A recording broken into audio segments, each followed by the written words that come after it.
Visitors, how exciting.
That's right.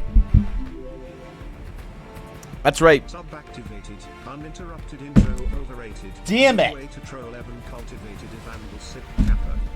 Fuck it. Fuck it. This month's already a wash, man. I don't care. I don't care. I'm not even trolled. I'm not even mad. I am not even mad. Nope. I am untrollable this month. I am untrollable. That's right. I am introllatable. My introllatability is impressive. And you know what? This month, I am going to actually prove once and for all that I can get work done on stream. That's right. For one time, man, one stream, 1 month, I'm gonna actually, I don't know, man. I'm gonna get it done, bro. I'm gonna actually get work done, bro. It's not even gonna be a joke. It's not gonna be a joke this time, okay? Welcome back, everybody. Welcome back to the stream. Welcome back to the VOD for a fantastic day. For it is indeed a brand new month. It is indeed April. April is a couple things around here. April is my birthday month. My birth month? My birthday month. Whatever. Fuck it. My birthday's in April. So is Yuna's. That's weird. Hers is a couple days behind mine, though. It's like a week behind. I will not be sharing my birthday with Yuna. In fact, she's not even getting a birthday this year. I don't care. Fuck it. She's a dog. She doesn't deserve one. And it is Mod Appreciation Month, where in April, we appreciate our mods. For the entire month, I don't say anything bad about the mods-ish. And we appreciate them. So thank you, mods. Thanks for being a core key part of my life and making sure the stream's fun for everybody. So thank you, mods. Appreciate it. It is indeed Mod Appreciation Month. We got to figure out what we're gonna send them this month because I gotta send them something fun. I think Ella's gonna make them some dice. I'm gonna make them some sketch cards, and I think we're gonna do the mod party poster as well. Is it Mod Appreciation Month because April Fool's happens this month? No, it's already come and gone, unfortunately. Unfortunately, I wasn't streaming for April Fool's. I would have actually said that I was getting work done on April 1st if I was live. And you know what? Ella didn't even troll me. I forgot it was April Fool's when it rolled around. I forgot. So I didn't even troll Ella.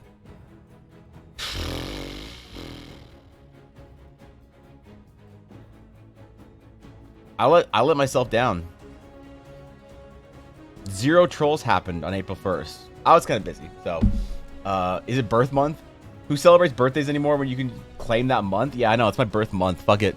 Fuck the birthday, man. Every day is my birthday stream, apparently, in April. No, it's Mod Appreciation Month. It is Mod Appreciation Month. Can I attempt to troll Yuna? Are you? Sure. But fine. If it has to do with Yuna, though, Eiley, I'm done. I'm gonna end stream. I'm just ending stream. What's up, Dogness? X to doubt? That's toxic, man. Dude, all right. So, listen, we got story still. I have an issue that I need the Dragon's Claim to resolve. I need the discerning members of the Dragon's Claim to attempt to help me resolve this. Okay? We have our first ever Astral, there we go. Our first ever Astral Sage player in Eldara. That's right. Ella's playing an Astral Sage. And, I got to do another character design for her then. So, I got to figure out what... Ivan Blemerald Crumb.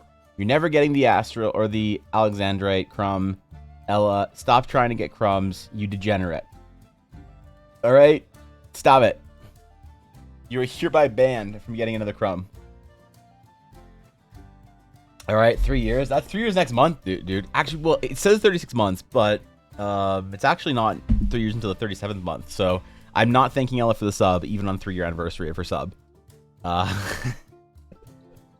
Which of us are the discerning members? Not the mods. Wait, no, I have to be nice to the mods. Fuck. What's up, not? Is it Mod Appreciation Month because April Fool's? Where was I? I'm not a troll nor a prankster this year. April Fool's, yeah, unfortunately, Delport. How was Shropshire's stream, Delport? I'm sorry I wasn't here for the raid. Could have gone live, but just kept on the starting soon screen for an hour, switched to the ending and end stream. I could have. That would have been actually pretty good. I don't even care, too. Because I suggested something like that a year ago. I was like, maybe I'm gonna go live and keep it on my starting soon screen with, like, my starting soon music just looped for, like, an hour. And I remember one of my streamer friends was like, you can't do that. It's gonna tank your stream numbers. And I was like, oh no. That would be awful. And I didn't do it. And I should have just, I was a coward, man. I was listening to my peer pressure from my streamer friends. So I should have done it this month. Blaze, remind me next year to go live on April 1st for like an hour on the starting students grade. Just with TTS, you know. No command doesn't look like appreciation. Listen, there is a command. Mods just have to make it. Listen, this is mod appreciation month, not mods get to take their fucking month off month, alright? Let's subscribe. What's going on, buddy? It was good. Caught the last half hour or so, but he clearly got a lot done. Got new followers, made connections in the community, discussed some various games and tools. Damn, dude, that was a productive ass stream. Alright, hold on. What am I checking my DMs for, Eiley? One of my mods wants to troll me. Let's see if her troll is effective. Let's see. I'm gonna... Consider yourself threatened. Also scalable. The more you displease me, the bigger they get. You can't threaten me with my VTuber model's chest, okay? Eiley, you can't... This isn't a threat to me. You can't threaten me with another VTuber model. You've already made me like what am I supposed to do? Do I have to use the most recent one made?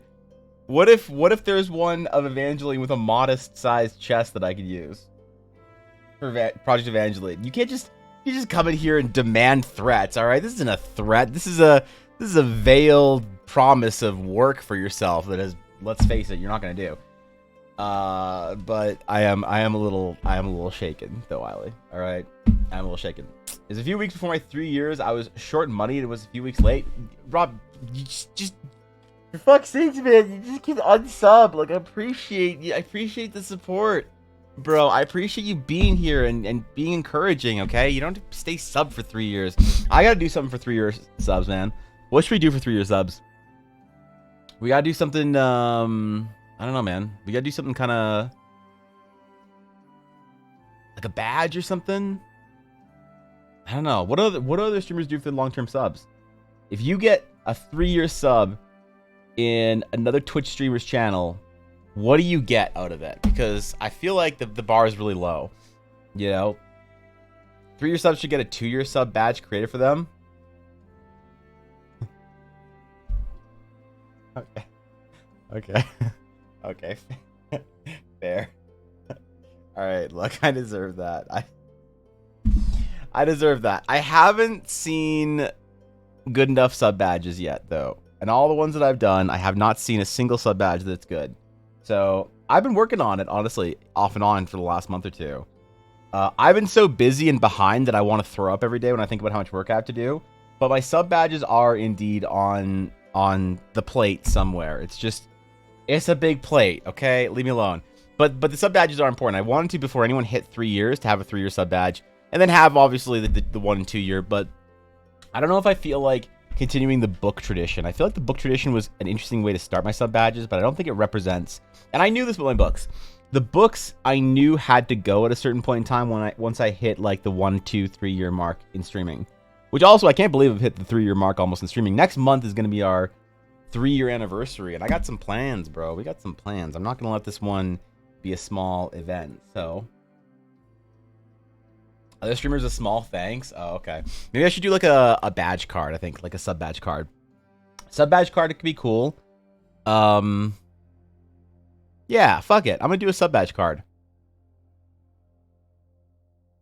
I think. Wait, how would I design it? No, fuck it. I'm gonna do it. I'm gonna do a sub badge card. A 1, maybe not the 1. I don't know. Yeah, no, fuck it. I'll do the 1. A 1, 2, and a 3-year sub badge. Yeah, screw it. I think I'm allowed to do that. It has been 3 years, Sharkrat. Unfortunately, check your Twitter DMs. Oh God. Oh, what DMs, Scribe? Am I gonna check the Twitter bots or the crypto group invites? My Twitter DMs are absolutely diseased. I have to delete. Okay, wait, hold on. What is this? Wait, what am I looking at?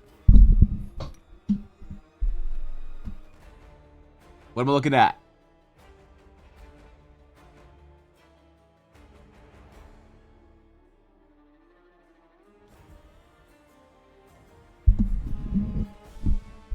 Weapons.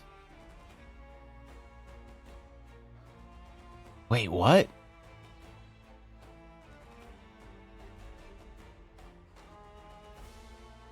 What am I looking at? This is the new weapon breakdowns abilities for 1D&D? Wait, are these official? Raise, nick, puncture, push, sap? Wait, are these official? We got some leaks for the summit yesterday? Oh shit, dude. New weapon properties. Ammunition, finesse, or light property. Heavy 200 or versatile. Oh, damn.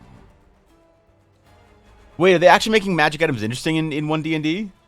Should be in the next UA? Oh, shit, dude. This is exciting, actually. Leaks? We got some leaks? Oh, damn. Those are base items?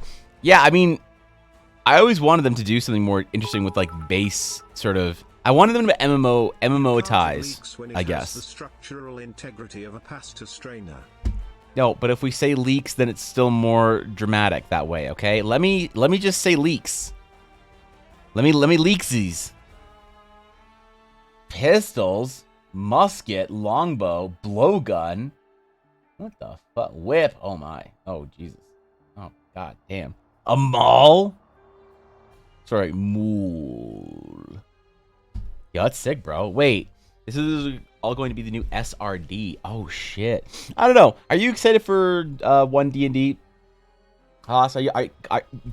Get me excited for 1D&D because as of yet, I am unexcited for 1D&D. I think honestly I might regress. Like I think I'm the goblin of the D&D Twitch community where I think I might go back to 3.5. Like I'm not even kidding. Everything I've seen on 1D&D is like it's cool, but like I don't know. I'm actually thinking about going back and designing stuff for 3.5. Players can change properties. Casters won't be able to use them efficiently or effectively. Interesting. Interesting. Darth Maul. Yeah, that's why you gotta say it that way, dude. That's why I corrected myself. Come on, man. I watched Star Wars all weekend and I don't even care about it. Hold on. Let me close this. That's actually sick. You get me a little excited for 1D&D, Scribe. You get me just a little bit excited. I'm not gonna invest yet because my main thing.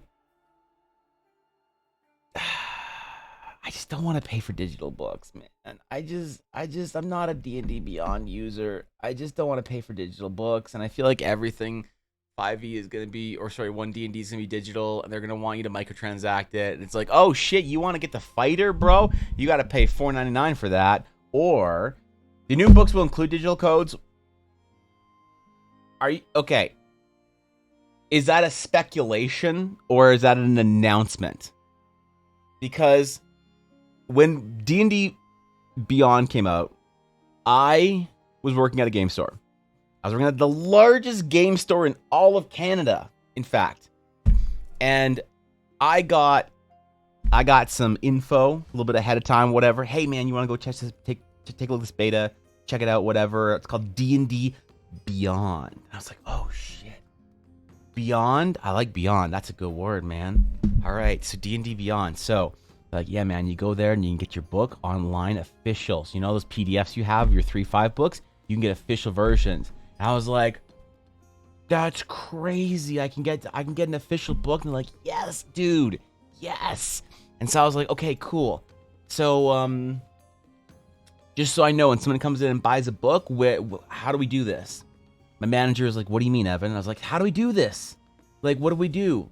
He's like, oh, what are you talking about? You like how you scan a book and then you sell it? What are you new here, idiot? I was like, no, come on, Greg. How do we get them their digital code, bro? And he's like, what are you talking about? I was like, okay, someone buys the physical book. Do we have digital codes we give them? Are the books coming sealed with the code inside? How does the customer who buys the book get the digital code? And he slapped his hand on my shoulder and said, Evan, there is no digital code. You mean all the books on D&D Beyond are free? Evan, please. You have to buy both of them. That's right. You bought your D&D book in the store for inflated Canadian currency. Now you must buy it in D&D Beyond. What? Greg, you can't be serious. You can't expect players to buy 2 copies of every book for full price. You cannot stop me. D&D or Beyond will be more powerful than either of us. Okay, maybe it was a little less Palpatine-y, but it basically went down like that. So, the entire time I've been saying, man, D&D Beyond gave you some free codes or whatever, and they just gave you bought the book, you got the code. I'm down with that, but I don't know. PS are good, D&D Beyond not good. I don't know. A lot of my friends use D&D Beyond. They stated yesterday they're gonna use it as a hub for everything. The new VTT is meh. But I just want to know the license stuff. They're stressing it's not a new edition, so silly hot. Wait, really? It's not a new edition? I'm so confused. I'm just confused, man. About what D&D 1 D&D is. They're pivoting to keep 5e. Okay. Man, why they gotta make this so complicated? Okay, great. You know what? Sure, fine. They're just gonna add on to 5th ed. Great. Who cares? Beautiful. I have all the 5e books. I hope I don't have to buy any more, like, core books or whatever. That's... Oh, God, it's so annoying. Here's where I'm at with this.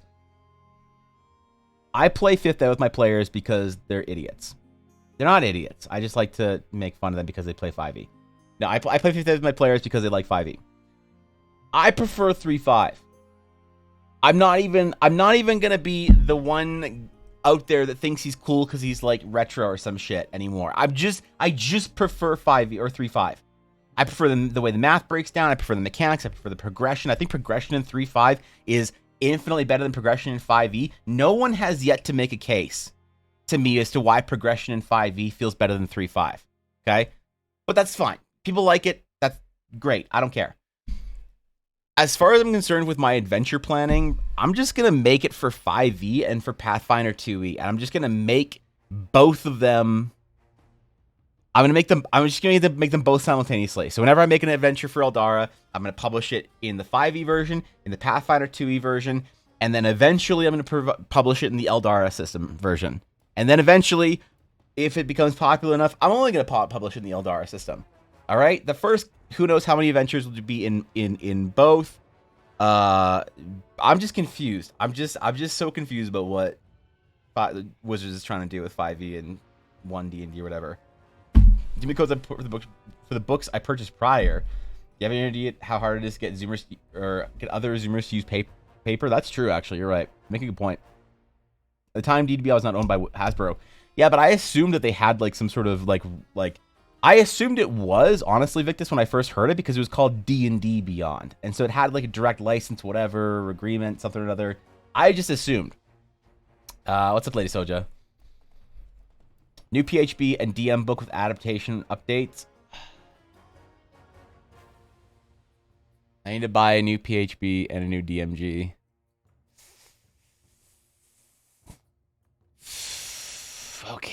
Okay, I'll do it. I don't care. I'll do it. I'll buy a new PHB and a new DMG for new 5e1 D&D next edition.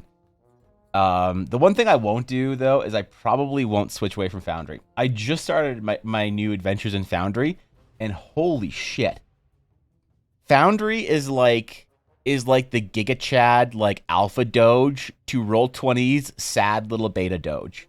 Like, I've never loved Roll20. Like, I don't have anything against Roll20. I'm not mad at Roll20.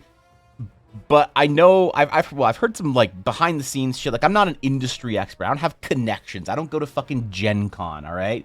But I have heard a lot of bad stuff on the inside about Roll20. Don't know if it's true. Don't care.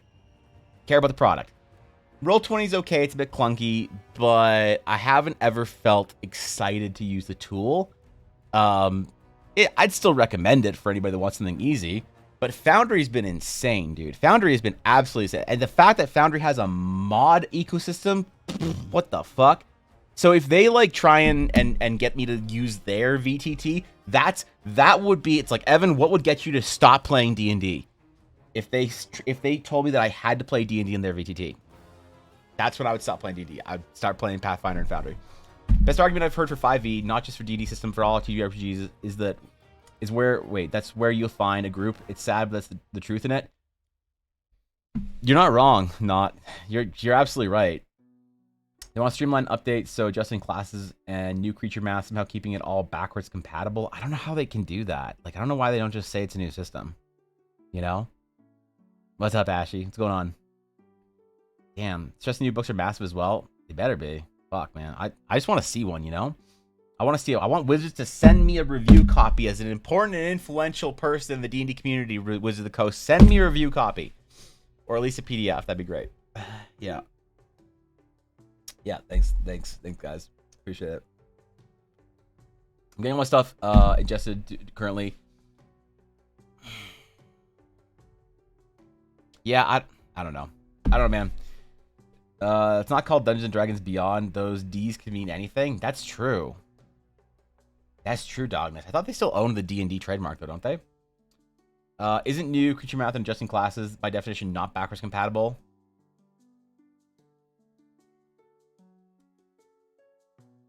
It's a patch. They're patching it, okay? God damn it, they're patching it. Foundry does cost money, Sharkrat. The DM has to buy Foundry for 50 USD American dollars. That's one singular Ulysses S grant, or one half of one Benjamin, okay? Which is a lot in Canadian, and I was mad about it. I bitched about it to my players the first night that I had to pay $50 for Foundry. But that didn't go over so well. So, yeah, it costs the DM $50. It's a one-time purchase, though. Singular one-time purchase for Foundry. After that, you own it. So, more of a B patch, honestly. Yeah, it's yeah, the BT's working real hard, man. Graphic game breakdowns yesterday. It was good to hear, but the summit went sideways hard. Where is this summit somewhere that I can access a VOD of or something? Because I'm curious. I didn't watch the D&D Direct.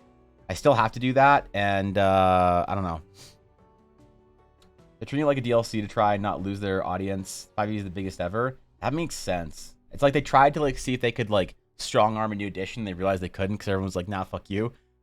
Wizards. I think if we want to say something about 2023, what the Wizards of the Coast experience has been, it has been humility. They thought that they could like steal the audience. They thought they could steal the whatever. They thought that they could steal the this and the that and the everything else. And in the end, they just realized that the players are more of an ecosystem than the game is. So everyone should explore non-DD options. Plenty of TTRPGs out there. I agree, and I want to make the Eldar TTRPG a lot of fun. So, you still have $50 bills? You definitely do have $50 bills still, I think. We do in Canada. I'm pretty sure you guys do. I mean, you just talk to people and get free stuff. Come to Gen Con. Dude, Gen Con, man. Conventions. Okay. Truthfully, I don't have that big of a gripe against conventions. I don't mind them. I used to work conventions when I had my like clothing company that was back in my early 20s. So some of the mystique or magic of conventions is lost on me. I also had many opportunities to go to Gen Con on behalf of my store. We actually won an award for my design for our store at Gen Con one year, which is kind of cool, which I should have gone for that. But yeah, I just haven't, since I started streaming, I haven't gone to Gen Con. Mostly because of COVID. Like, even last year, I was like, oh man, everyone was still at Gen Con, Evan. COVID wasn't a thing. They patched it out. Everyone forgot about COVID. You should have come last time. If Ella got sick with COVID, that'd be really bad. So it's the kind of thing where it's like, I don't want to risk it. Next year, or this year, or whatever, the next Gen Con, assuming that things are chill, I probably will go. I am going to a Game Con. I'm going to the Calgary Game Con with Ella. Ella got invited to be one of their like special fancy vendors at GameCon Calgary, so that's kind of cool, man. It's in July or June, so I'll be there. See, I'm doing a convention. I don't hate conventions. Sadly, they said it couldn't be shared. Oh, so this was like a summit for people that matter in the community, right? Oh, so like if you're not relevant, you don't get to go? Man, what I gotta do to be relevant? Do I gotta start posting booba on Twitter? Fuck. One of these days I'll be relevant.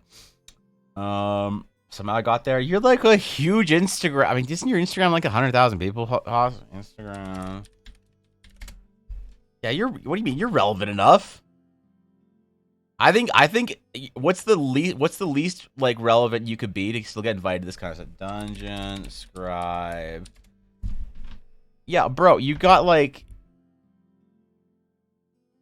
you're kicking on like 60,000 followers. Jesus Christ. I think that you're probably irrelevant if you have less than 10K. So, at least as far as Wizards goes. See, what do you mean somehow I got there? The humility of this individual right here.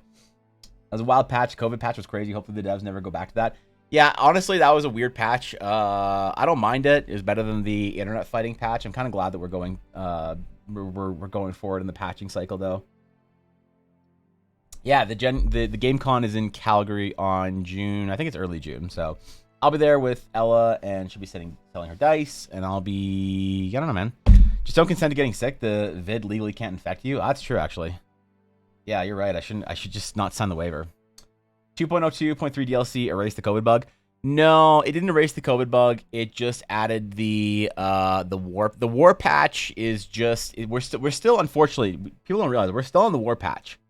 Yeah, but when the war patch came out, everyone started playing that patch instead of the COVID DLC. So, you know, one might call it a battle pass, but that's not a good joke. So consider getting sick. Okay, I think 5e is actually perfect for what it is. Supposed to be 5e is an amazing gateway drug into TTRPGs. Probably the most approachable, lowest barrier to entry TTRPG ever. No matter what other game such editions, etc. does better than 5e, has been huge for getting new people in the door. It's just terrible for anything beyond onboarding. That's a good point, actually. It is very good for getting people invested. But I would make a case, though, Ashley, that the main majority of the reason why people get into TTRPGs recently is because of the pop culture change and view on TTRPGs. I still think that because I don't know how many, I don't like I still get a decent amount of questions every month from newcomers to the hobby about how to get into D&D or whatever, and it feels like 5e is still extremely arcane and difficult to actually get into. And so I think that honestly, that if there was a stronger D&D edition, that people enjoyed the edition more, that would be better for the game and easier to get people into. Because I feel like once you've watched Critical Role or watched Vin Diesel talk about D&D or whatever like normie mainstream way you've gotten into D&D in the last year or two, I still think that it requires a certain amount of difficulty on the end of the new player, that I think that it wouldn't matter if 5e is more complicated or not, But I think you're right that it has in your basic premise that it's great for onboarding but bad for anything else. Yeah, that's a good way. It's like that's a big problem, because unless there's like another sort of like pathway for players to take to a more interesting edition, then what do you do? It's kind of like the Fortnite versus every other BR kind of thing, right? There should be room for all of them, but there kind of isn't for D&D for some reason. I had COVID twice. I haven't had COVID once. I've seen people get it. Can't advise experience, strongest support, caution regarding infectious diseases these days. Yeah, and so here's the thing, like Gen Con, I mean, like I talked to Faye and she was like, oh yeah, got sick after everyone. I'm like, okay, well there you go. I haven't really wanted to travel or do anything, because yeah, if Ella got COVID, that'd be really bad for us. So that's all I'll say about it. Gotta be honest, my players struggled, but D&D Beyond made it easy for them. Well, so it's kind of annoying actually. Like I have been a little bit slighted by D&D Beyond with my players, because I've gotten 3 players into D&D since the COVID patch was released, and they all use D&D Beyond. The problem is they don't know how to play D&D outside of D&D Beyond, and that's actually an issue once in a while, where a player will say something like, "Oh, I'll be like, hey, do a because I like to use lots of non-standard checks in my D&D game. I'll say, do like a general sort of like, I don't know, just do it like I'll say something kind of weird like, hey, why don't you do a general information gathering check and add your charisma and your constitution modifiers. Let's just, they're like, I'm envisioning them running around town and trying to get information. So it's like, what's their stamina? Thank you, Tari, for the gifted sub. I appreciate that. Thank you, dude. So I'll make players do weird checks like that. That's what I think one of the strong parts of RPGs are, or TTRPGs at the very least, where you can do weird shit. You can play in and around the rules. I don't use the rules on their own all the time, just the rules, right?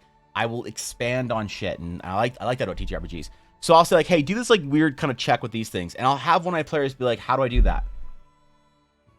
I'm like, well, you add your like charisma modifier and your constitution modifier to a roll, and they're like, what button do I hit?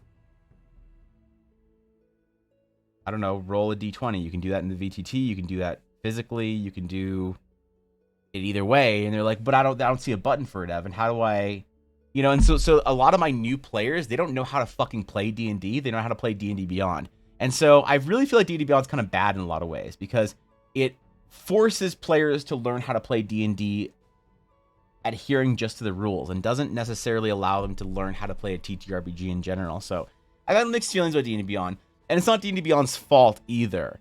That's on my players. That's their fault at the end of the day, but it's still annoying to have to deal with. And I do recognize that if D&D Beyond wasn't, there, it wouldn't be a problem. But at the same time, then if D&D Beyond wasn't there, would they have wanted to get into D&D as much? And I don't know. So who can say, man? I do agree, but I also think that 5e still deserves credit for what it's done because it did get the normies into it. That's interesting. I think I disagree with you on the amount of credit we should give 5e, but I think I'm on the same page in general, I don't mind the idea of ads and entertainment, but 5 back-to-back, that's rough. Delport. I'm so sorry about the ads. Thank you, Atari, for rescuing Delport from the ad hell that is Twitch experience without Twitch Turbo or without Twitch Sub, which, by the way, if you are subbed to me and you're like, damn, I wish I could get Twitch Turbo, but I only have a certain budget for Twitch subs a month, please feel free to unsub to me and go put that towards a Twitch Turbo sub. If you listen or if you hang around in like lots of D&D streams or lots of streams on Twitch or whatever, go pay for Twitch Turbo. You don't need to pay for the sub for my channel. If you only watch me, that's fine, which I don't know if there's anybody. I don't know if there's anybody on Twitch besides Guapo that only watches me. But like that's fine, I guess. Then sure, the sub ad-free experience. But if you're like concerned about ads on Twitch, man, go pay for Twitch Turbo and just dump your sub to a couple creators, and don't feel bad about it. So I think I played 4 or 5 TTRPGs before I tried D&D. I'm happy I took that route. Did it make you appreciate D&D more, or did it make you feel like you expanded your mind a little more? Not. Where are you kind of going with that? I'm just curious why you're happy with that route. Pass on gifted subs that have been gifted to me and happy to do it. You're a legend, Atari. You're just a legend. I agree it'd be frustrating, but that being said, it does get them started. That's the thing. I don't know it's like I don't know how much there is to thank versus like, yeah, it's hard to say. There's some value to acknowledging or acknowledge for the DM burden as well. Oh, I see what you're saying. Okay, 5e feels like it asks less of the DM than 4e and 3.5 Pathfinder did as well. I don't really. I don't feel like 5e asks any less of me than Pathfinder does. But I might also have a weird experience here, but I've just been running 3.5 for like 15 years. And Pathfinder's 3.5 basically. That I just don't even like consider it. But I honestly don't remember what it's like to run 4e. So you might have a point there. Like webcoder's not stating in plain text, so they don't know how to create the HTML-based template because their IDE does it for them. Precisely like that, Cobalt. Exactly. Rolling dice is fun. Digital dice just don't do it sometimes. I do like the dice in Foundry, though. I will say, of all the digital dice I've used, Foundries are the nicest. So, having so much trouble learning VTTs, I can't grok the mechanics just fine, but because the game is in Foundry, I have to find the buttons, and there are so many tabs. Foundry is a steep learning curve. You are right about that. I can't watch any other streamer because I'm either 1, not young enough to relate, or 2, not a furry. Okay, dude. All right, relax. Proud ad watchers every time they come on for a friend. I'm like, yeah, get that bread. Give me a Lexus ad followed by a Rolex ad. Evan getting the bank, but people keep giving me subs. That's fair, Ashy. Thank you for being supportive. I appreciate it. Back like 4 months ago, I only came here, and now I've fallen deep in the Twitch rabbit hole. That's damn, bro. Yeah, I see you everywhere, Viddy. They changed the ads at the very least, very recently, you can do 1 mega block per hour and just have 3 single-minute stretch, hydrate, break per hour now. Really? What does my ad thing say? It says pre-rolls are off for another 25 minutes. So that means an ad just ruined somebody's day. So I apologize for whoever that was. Haven't played that much D&D. I'm getting into the campaign now, session 1 on Thursday. The reason I'm happy I've tried several systems before D&D is I don't expect I'll ever be stuck in it. I hear about plenty of people who start with D&D and never leave, but people who play less known TTRPGs seem to be more willing to jump into more different systems. Yeah, I think it's interesting. Like, I think that thank you Guapo for the sub to Wisebot. I appreciate that. Thanks, Ben. Thank you Wisebot for being able to use commands now or emotes. I think that the TTRPG community needs to get a bit of a reality check sometimes, because I think that one of the big problems with the expanded TTRPG community is that their entire brand is that they're not D&D. It's like, obviously there's outliers and obviously there's people who are not like this, okay? But in general, I'm not even saying it's the majority. I'm saying that there's a large enough portion that it makes it difficult. And that portion is that there's a lot of people in the general TTRPG sphere that are dismissive and kind of derogatory towards D&D, and there's this kind of like old, gray beard at the game store like scoff. Like I saw this happen where this like kid was buying a book, they're buying a D&D book, and they're like, oh, I'm so excited. They're probably like 13 or something. They're like got all their money together. And I knew it because they had like all like small bills and shit. And they're like getting it together. And, they were like, they were, like so excited. They got their book on the counter. They're like, I've been saving up for this. I'm going to play D&D with my friends. And this is back when 5th Ed first came out. And there was this guy, he was one of the game store owner's friends. And he was like, an old graybeard, balding ponytail, suspenders, fat game store nerd. Picture it. You can picture him. And he's funny and whatever, and he would hang around, waste our time, but, whatever, it's fine. People do that at the game store. And I remember the poor kid was, like, buying his book, and the guy was just like, hey, you're really buying that? And the kid's just like, what? Yeah? He's like, hey, all right, well, your choice, kid. The kid's like, wait, why? He's like, wow, it's D&D. There's way better systems out there than D&D, such as, and they, like, list off all these obscure systems. And I was like, bro, kid's buying D&D. Don't worry about it, kid. It's a great system. That guy's just old and angry. Hasn't had his prune juice today. And, like, the guy lost his mind. I had to kick him out of the fucking store. I, like, kicked him out of the store, threatened to, like, call the cops, and then he was like, you know who I am. I'm friends with the game store owner. And so the game store owner was, like, the next day he was like, Evan, why did I get this message from my friend so-and-so that he got kicked out of the store or whatever? And I was like, he was trying to stop a sale. He was like, oh, yeah, fuck that guy. Okay, yeah, he's dead to me. The owner was all mad that his friend got kicked out of the game store until I told him that his friend was trying to stop a sale from going through.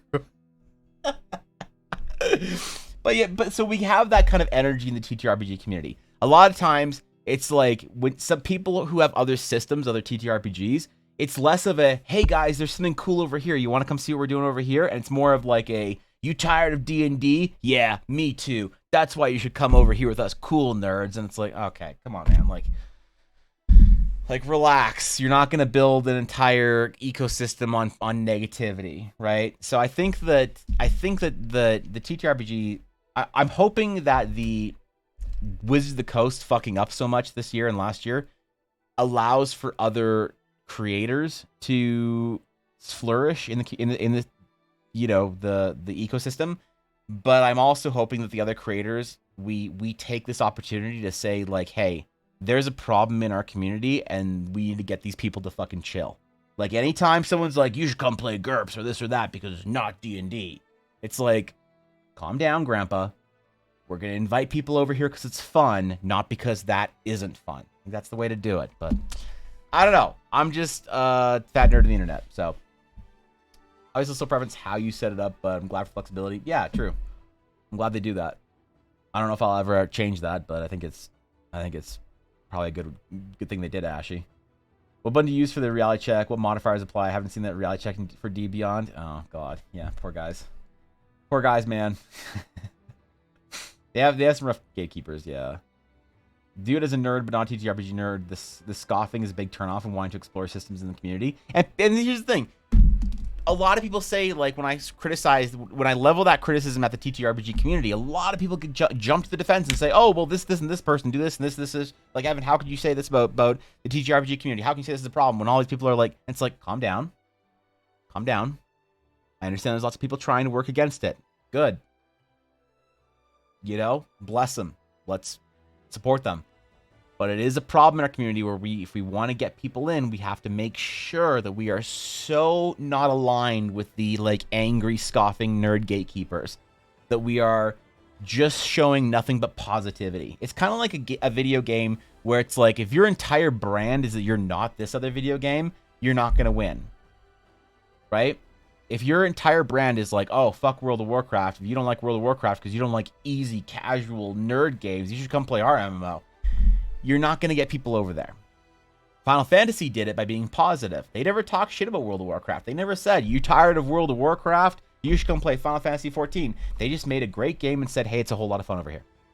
I think that's the way we got to treat our TTRPG systems too. That's the way I plan on treating my Eldar TTRPG system. So it's not going to be, hey, are you tired of D&D? Are you tired of Wizards bullshit? Do you not like this or that? And you want to, like, come over here? We don't do this or that. It's just going to be, have some fun, man. Feel thrived on being the elite and outsiders. As the D&D gets more open and inviting, they're looking for another elite and outsider game to gatekeep. Yeah, true. Yeah, you're right. Exploring new TTRPGs have come out since earlier this year. Have been amazing so far. Yeah, what are you exploring right now? As soon as someone scoffs at me for something and tries to get me to do something else, I got 10 times harder on whatever I was already doing. Yeah, that's the problem. The new TTRPG systems at local game shops that are basically pamphlets can get learned in like 30 minutes. Sold, gimme. Yeah, I think they're great. You know, a great person to talk about this is Sir Cobalt. Cobalt has a deep passion for small, obscure, who asked game systems, and I love talking to him about it. You know? Just to clarify, I'm hyped as hell about getting into D&D now. I've been thinking about D&D for 3 years, time to play, but I do love that I've played a bunch of things. And that's awesome. Like I'm glad you've had that experience, and you can sort of see that there's lots of stuff out there besides just D&D, and you can then appreciate D&D. Because look, D&D's also, I'm not saying D&D's a bad game.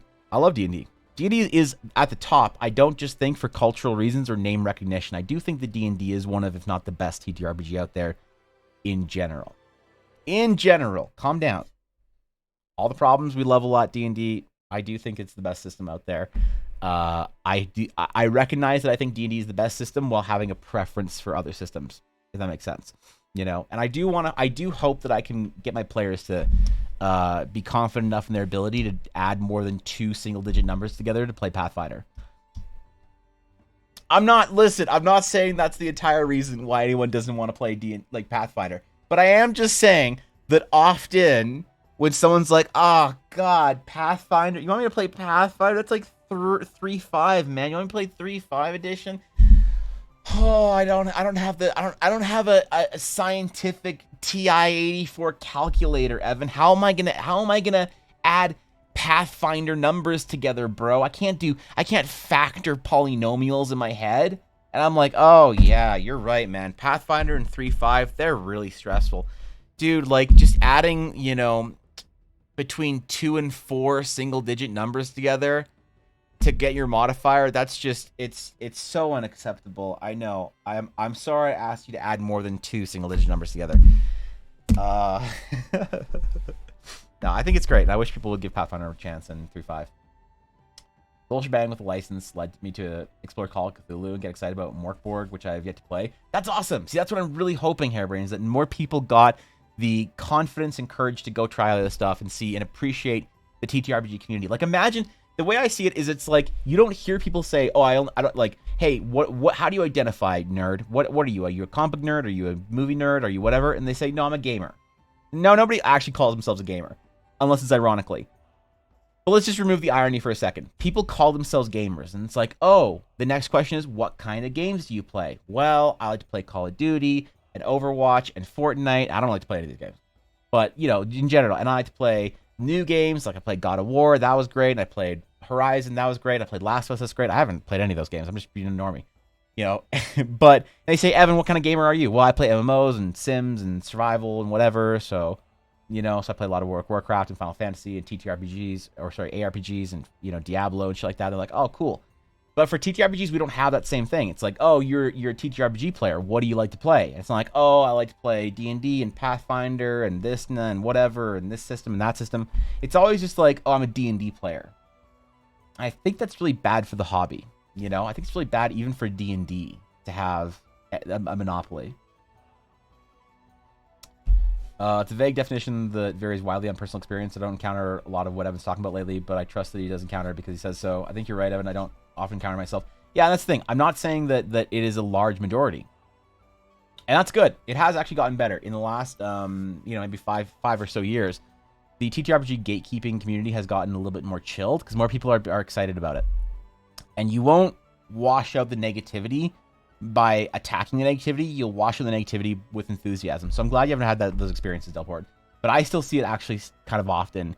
Like I don't want to make this like a streamer thing, but like I do get a lot of people talking to me about their systems as a streamer. I get a lot of people asking me about doing art for their systems, or what I think of their system, or if I've played certain system, or if I want to do this or that. So like I get more pointed stuff because I'm like live in the category. I don't know if you stream or not, Delport, but honestly, so I'm not sure if it is a streamer thing or maybe it's a me personally thing, but I do still see it. I see it enough that I see it off-putting to people. And when I like mentioned that it was off-putting, Blaze and Guapo were both like, "Yeah, man, I know what you're talking about." And that's the problem, is there's enough people that kind of know what I'm talking about that you know, for it to be a problem. Photoshopping Evan over Arnold shirtless shattering D&D. Hey nerds, want to play a real game? Yeah, that's more numbers. Yeah, exactly, bro. Been told to keep math in my homebrew to no more complex than X or divide by 2. Really makes me sad for the education level community at large. Yeah, I don't know. I would assume for game systems like D&D or tools like D&D Beyond would allow for game systems to be more complicated too, but I don't know. What's up, Saffron? How you doing? Makes D&D homebrews so broad that it fits in way better than other systems, which having that homebrew for D&D is fine. It's only when they don't power scale with everything else in play. Yeah, that's interesting. Well, look, I'm excited. I'm glad there was a summit thing. Thanks for the info, Haas. I was completely in the dark. I didn't even know there was a summit thing. I'm excited for 1D&D. I'm gonna be optimistic. Even if I don't care about certain things, I'm gonna be optimistic for them. Because I think it's better to be hopeful and optimistic about stuff getting better than it is just to be angry and pessimistic. After all, I'm an MMO player, so I know what that's like. So, thank you, Miss Sprint, for the 17 months, bro. On a 17-month streak, never dropped a sub. Holy fuck! Thank you, Miss Sprint. How you doing, buddy? Fed came up like 8 times when they were showing off their stuff. Really? That's hilarious. I like that. That's good shit.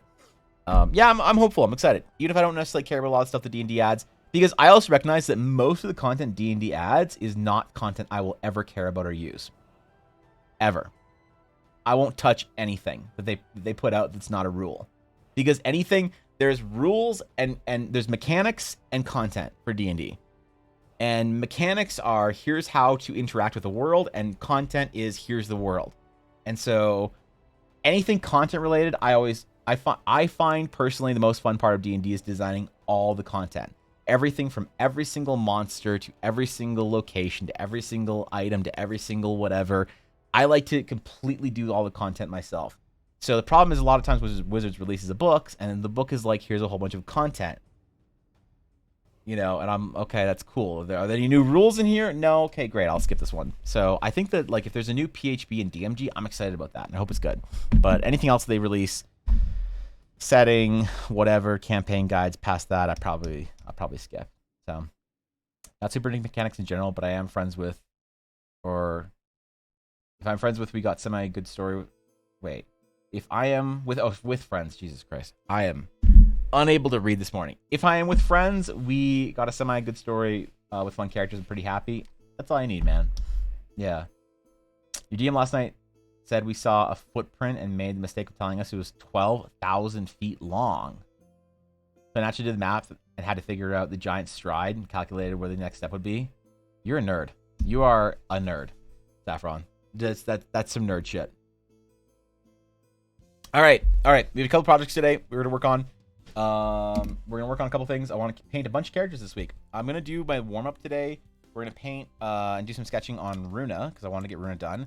And then after that, we're gonna keep going on our duo character, Mia and Ereris. God, I'm reading that wrong.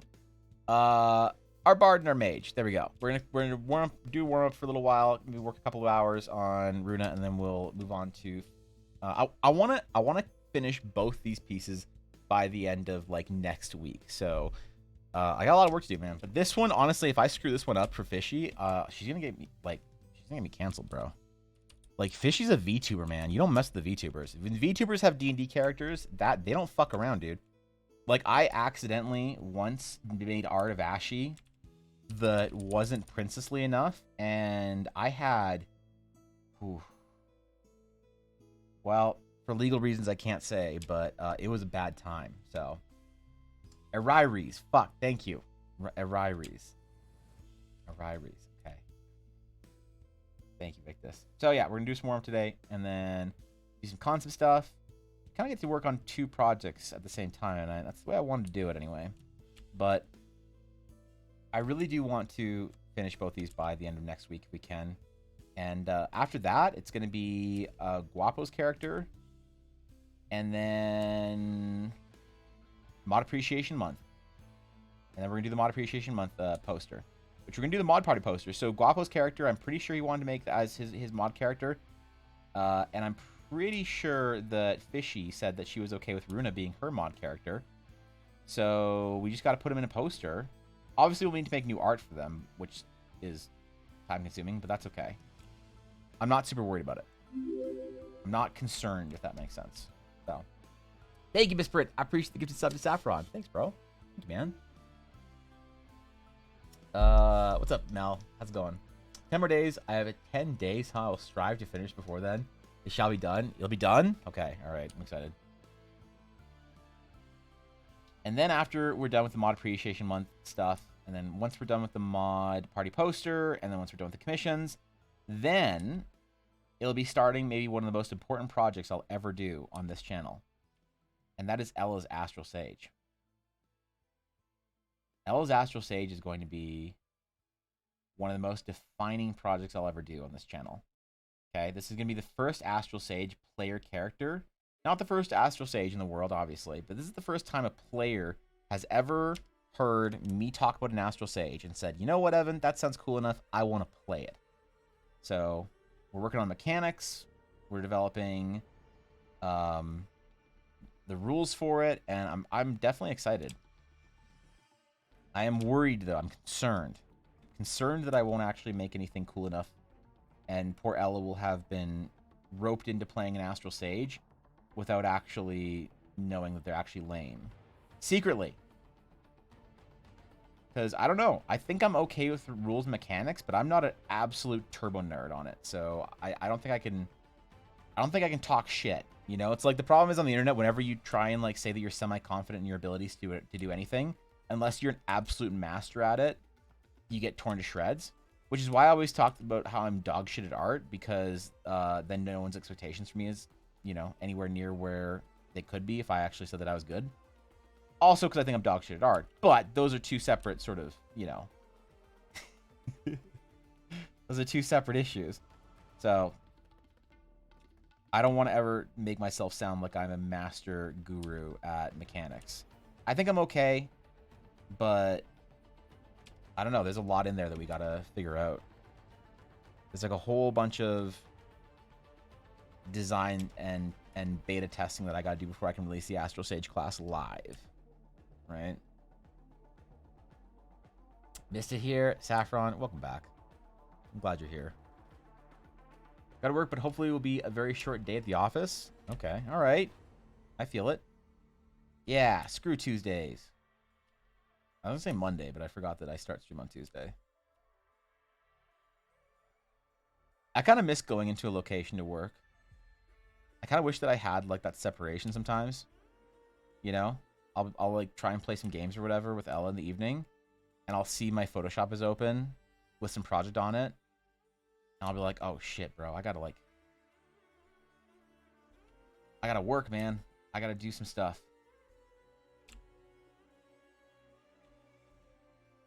And yeah, I don't know. I just gotta like figure out how to separate a little bit.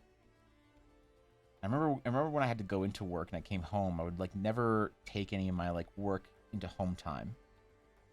Not to say that what I'm doing is particularly difficult. I mean, after all, I just make art on the internet and talk about things nobody cares about. So there's that. Allow me to like preface it, right? But still, you know, it is nice to have a separation. Maybe think about a loose system that a friend of mine is building as we play for One Piece. Wait, what?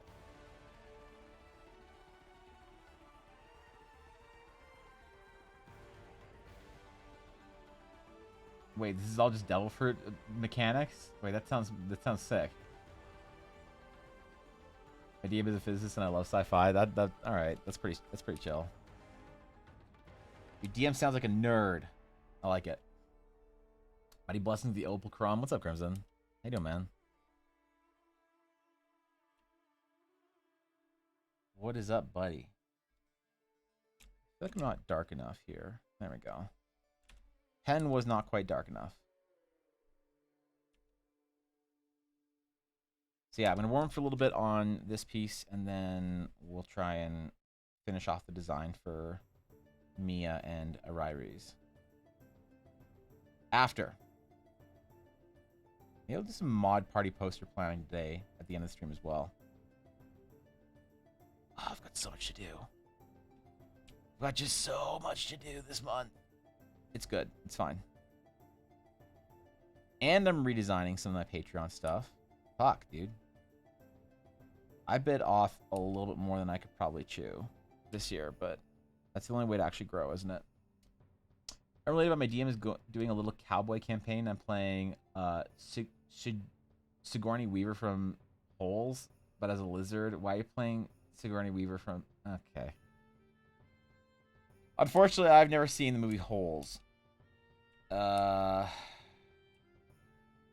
very uncultured when it comes to cinema. I take it as a personal point of pride to have not seen lots of movies. After all, who wants to go watch a movie when you could spend more time playing World of Warcraft? Or at least that's what 13-year-old to like 18-year-old me thought.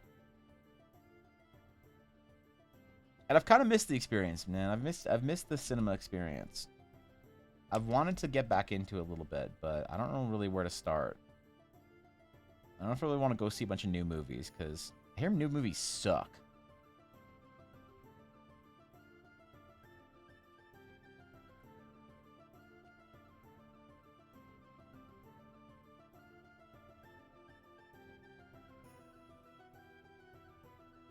And also, maybe the D&D movie is actually good. I'm hearing lots of people saying it's good. The likelihood of me going to see the D&D movie is growing.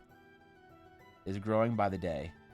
Not necessarily enough to actually make me go see it yet, but it is growing. So, Valda want a separate place from work. This place for work and this place for home, and they never cross. I get that. Yeah, it feels weird to say though, because it feels like I shouldn't necessarily complain when I get to do art. Like, I went to school for this shit, and I like wanted to be an artist and all that, but it still is very competitive to be an artist, and I feel like I shouldn't complain about any of the challenges that come with it, because there are people out there who would trade whatever they were doing with whatever I'm doing in an absolute heartbeat. So it feels kind of like, okay, well, don't complain, Evan, you know? But maybe it's still valid to want that separation. I have had this problem recently where I can't turn my brain off from work mode at all. I can't, like, no matter what, turn off my brain and stop, like, worrying and stressing about projects and stuff recently. Which means that I'm never, like, getting a break, right? And I didn't realize that was bad for you until recently. I'm good, Wolf. I'm chilling. How you doing? Got a Gary Con, fun time, free tickets, a good company. All right, it's not bad. Wait, how old is that movie then? or how, I mean, how, sorry, not how old. How, what am I trying to say? When was the release? Fuck, there we go. When was the release? It can't be that long ago, right?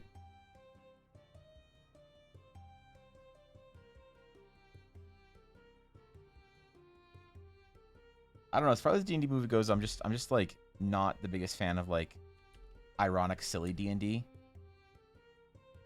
So I feel like the movie's just not for me. You know? Really showing? Oh, okay, I see. There you go.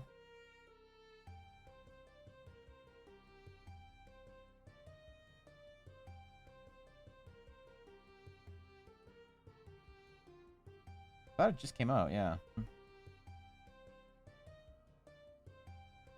People seem to dig it, though. The problem is I just really don't enjoy going to the movie theater.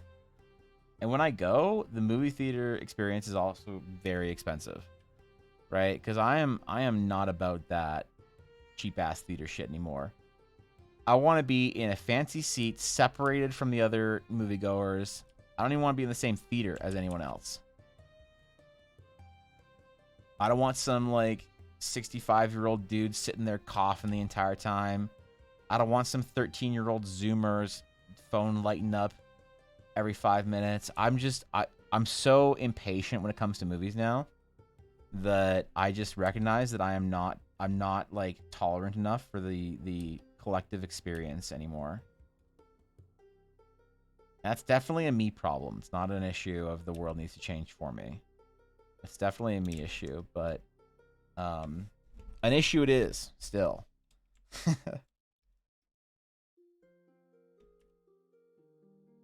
So, I don't know. I had to go spend like $100 on that shit and drive into town. Like, that's the one thing people forget is that I live like in the mountains, man. If I want to go to a good movie theater, it's like an hour away. And then you got to spend like $30 on tickets times 2 or whatever. So it's like $50 for 2 tickets. And then you got to spend like another $40 on fucking food or whatever. That shit's like $100 day out. Meegsville, you're D100. I'm decent, just sleepy. Also officially joined the Glasses gang. Excellent. Good. Welcome.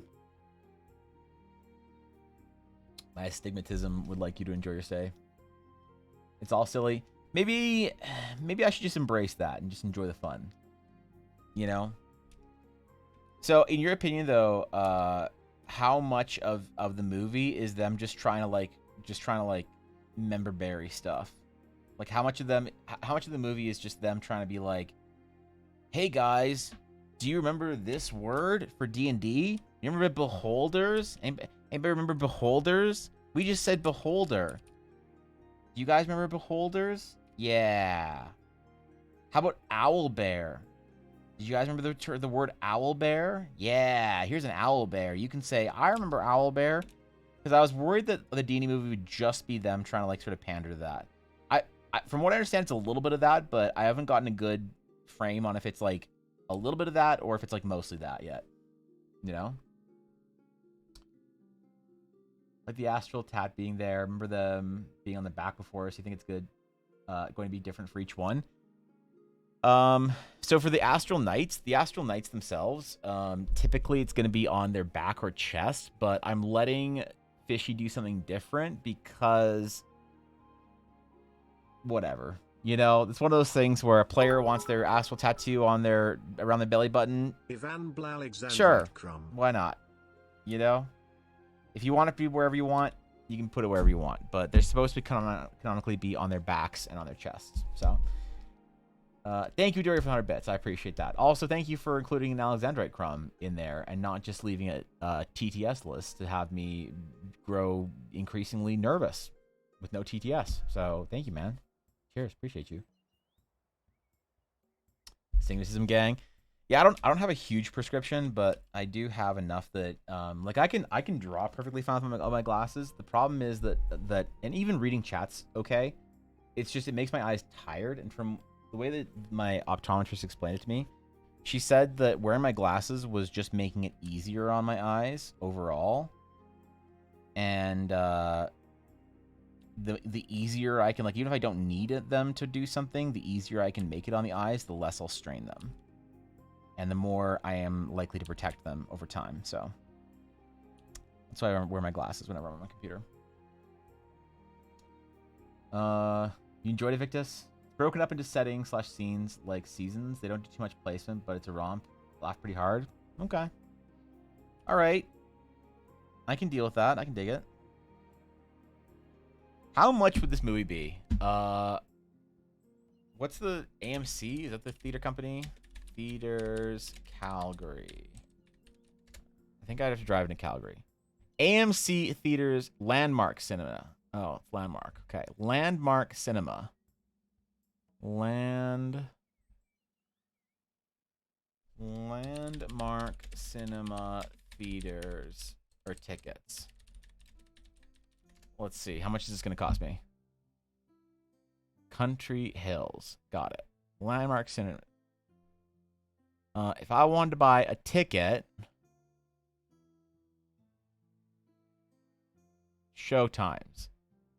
Let's say, maybe later. Let's say I wanted to go buy a ticket to John Wick. No. Where's the Dungeons and Dragons movie? Dungeons and Dragons. Honor Among Thieves. Let's go to... What do I want? Premier seats? Shout out? What is this shit? Let's do... let's say like we want to go see like a 130. How much is a 130? No, I don't want to sign in. Continue as guest. How much is it? Continue tickets. Fuck. Damn it. How much is it Landmark Cinema ticket? Ticket details. Don't let me sign into this shit, bro. How much is like the premium seat? The I don't care, small theater, whatever, feed me popcorn via a manservant like Hedonism bought in Futurama. How much is that fucking ticket gonna be? What about a different Cineplex tickets? Online ticketing. Buy your tickets now.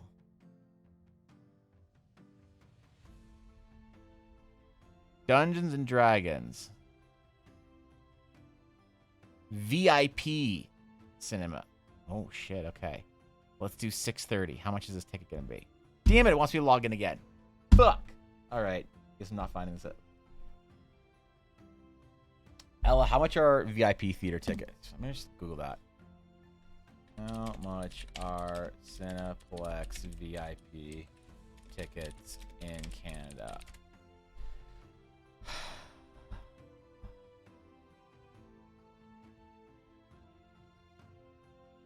Okay.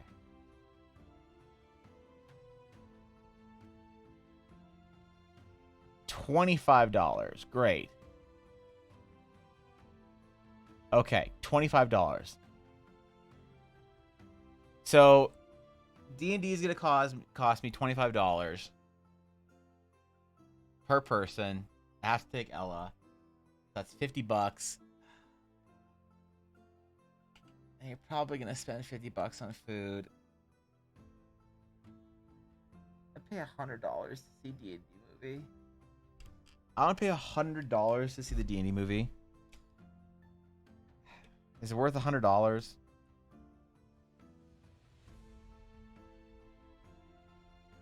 That's really the question, honestly. Probably AMC does like $8 tickets on Tuesdays. They do? PogChamp. Yeah, I'd be down with that. Oregano, I mean Oregon, I mean orange. No, sorry, orangutan. I think that's it. Yep, I was waiting. Yep, I was waiting. Thank you, Adoria. Thank you for listing my favorite of the Great Apes. AMC stubs A-list equivalent to about 2 movies a month. You can go see 3 a week. You feel like a lot of movies. It's the way to go. I don't know. I used to enjoy the cinema, but some point in time, I just sort of stopped going. I think I actually stopped going when I started dating Ella. I would go see movies on my own sometimes. And I liked it. I preferred going to see movies alone, honestly. Because my friends would always want to make it an event. Right? Like when you're in high school or some shit and you're going to a movie, it was always like, yo, bro, can you come pick me up? Yo, let's go. Let's go to the mall. And I was the only one in my friend group with a car. So I just really didn't want to have to pick people up all the time. My friends would always get mad. They'd always be like, yo, you pick up Ella all the time, bro. Why are you always willing to pick up Ella? This is before we started dating. I'm like, I don't know, man. I guess, I guess she's just cool, you know? Yo, what, you got a thing for her or something? Don't worry about it. I would make my dumbass friends walk to my house for D&D from our school on Fridays because I'd go pick up Ella because she went to a different school, so I'd go pick her up at like her bus route or whatever. They never really figured it out, man. They never figured it out. They were kind of slow on that one. So, here's a question for the pin board: would Tiger Folk fall to the Leonin or to the Tabaxi? Ooh, I'd assume Tabaxi, right? Made some people big mad the other day when I told them the last movie I saw in theaters was Moana. Damn. I think I saw Moana in theater, actually. I think I saw Moana in Disney World or Disneyland, but before they closed the theater in downtown Disney during one BlizzCon season. I'm pretty sure. I know I saw the fucking Big Hero Robot, whatever, in Disneyland. But I think I saw Moana there too. Are you just not a movie guy, Duria? Or is it the theater experience that you're not all about? Remember the last movie I saw in theaters? Into the Spider-Verse? Endgame. Oh, okay. Went to another school in Canada. I knew she doesn't exist. Yeah, true. She went to a big fancy private school. So, I'd have to, like, on Fridays, I'd have to pick her up from the bus route. The bus, like, dropped her off at one, like, near one of the malls on Fridays, and I would go pick her up in my 1986 Pontiac Firebird Trans Am V8. Giddy up. I was so cool in high school, man. I was so fucking cool. I had a Trans Am. You have no idea how cool I was. I didn't have any idea how cool I was.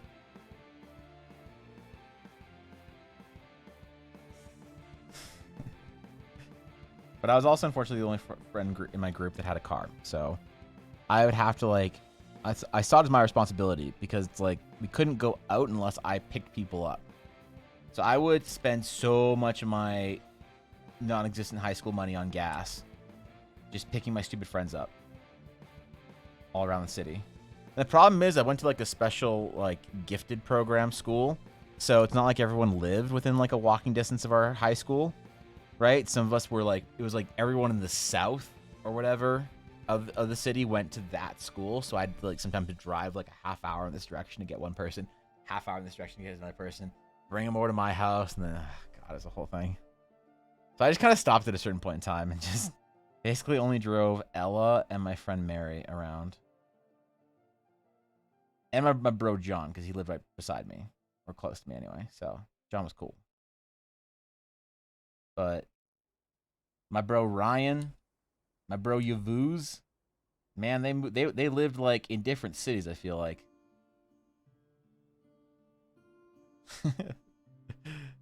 I had to tell them to find their own way to my house for D&D, or home anyway. Last movie I saw in theater was Logan. Oh damn. You don't watch anything? No? Do you prefer, do you watch shows, Aduri, or are you just, like, you just don't watch shit? You just, like, play games and stuff? I feel like that was me for a long time. Maybe it still is. Let me delete my underlayer here as I'm going. Deleting the undersketch is important.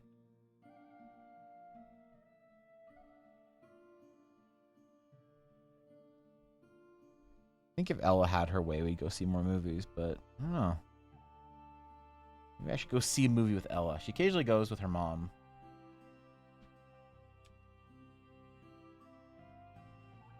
You miss your Trans Am? I miss my Trans Am dearly. I would still have my Trans Am, honestly, if it didn't get run into.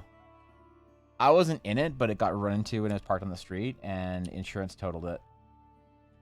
They're like, we're not repairing your ancient, dumb car, Evan. Like, here's a check for like $2,000, all right? Screw you. And the car was not worth $2,000. The car was worth a lot more than that. But insurance just decided that, how about no?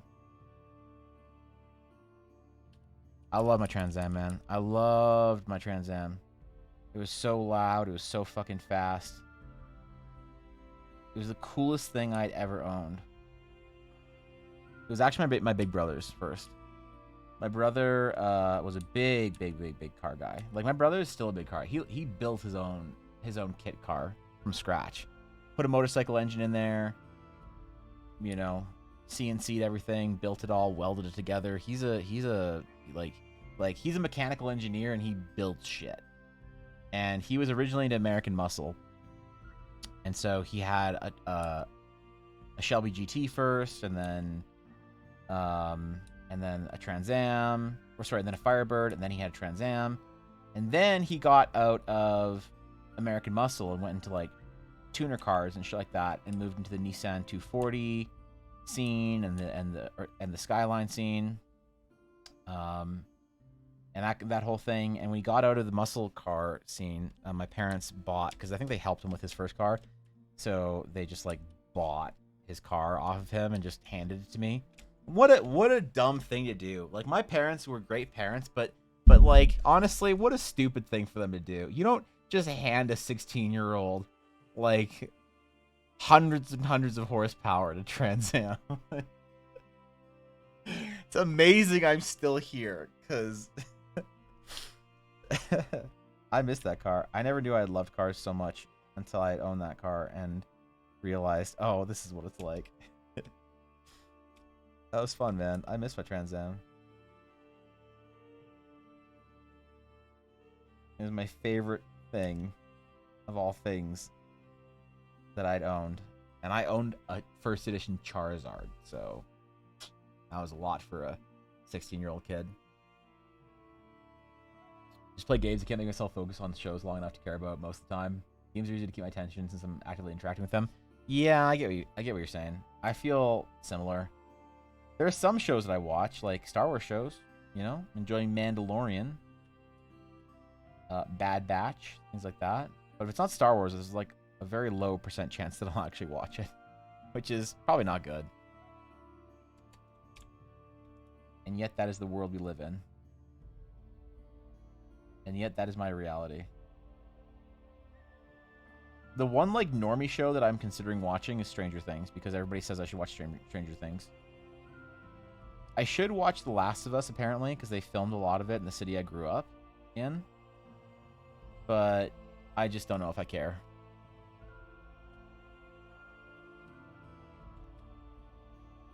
The last like show that normie show that I tried to watch was WandaVision. I just couldn't. I felt like I was missing something the entire time. So yeah, I gave up on that pretty fast. Saddens me to hear my car is in the shop currently because it was parked and got hit. That's rough. Yep, they totaled my Trans Am. Then after that, I bought a Civic. And after that, because my Civic got into an accident and totaled. I was in the car that time, though. And then after that, I bought a Mitsubishi Lancer because I was big into the rally scene at that time. My brother had a WRX STI, and so he was the Subaru bro, and I was the Mitsubishi bro. And I would still own that car today if I didn't start streaming and decide to sell it.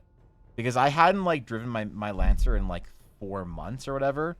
And then I just looked at Ella and I was like, why are we paying insurance on this car? Let's stop paying insurance on it. She's like, okay. So we put it in our parking stall. Stop paying insurance on it. And then months went by. And I was like, do we really need 2 cars? She's like, I don't think so. So I sold my Lancer. And now, the first time in my life, I don't own a car as an adult. It's liberating, but I miss it. I miss it. I was wondering, you drove? Yeah, I don't know. I don't have a car anymore, Steph. We are a 1-vehicle family. Especially also, like, I mean, the COVID patch was like, I'm not gonna go out, and I'm not gonna go out without Ella either. So we just don't have cars, you know. We just have a car. You should watch Stranger Things just to see how they portray 80s kids playing D&D. I don't need to know that. I watch Critical Role. What are you talking about? Yeah. I don't need that, Cobalt. I watch Critical Role.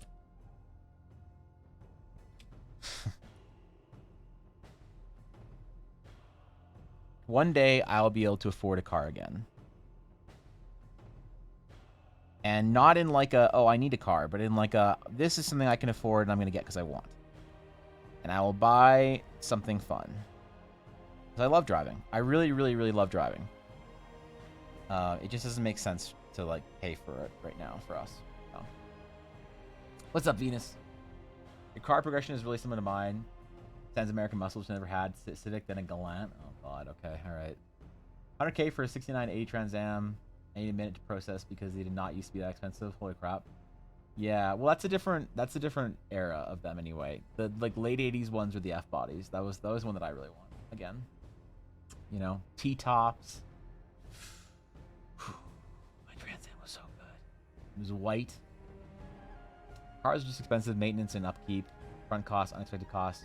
Constantly worrying about break-ins and whatnot. Not constantly worry about break-ins. That's a San Francisco problem, actually. Yeah, that's a uniquely you problem, Cobalt. I can't imagine owning a car in San Francisco, honestly. Y'all are the car break-in capital of the world. To be fair, Ella's car has been broken into a couple times. It's because the area we lived in had like a car breaking spree or whatever for a couple months. Which is not cool, but whatever.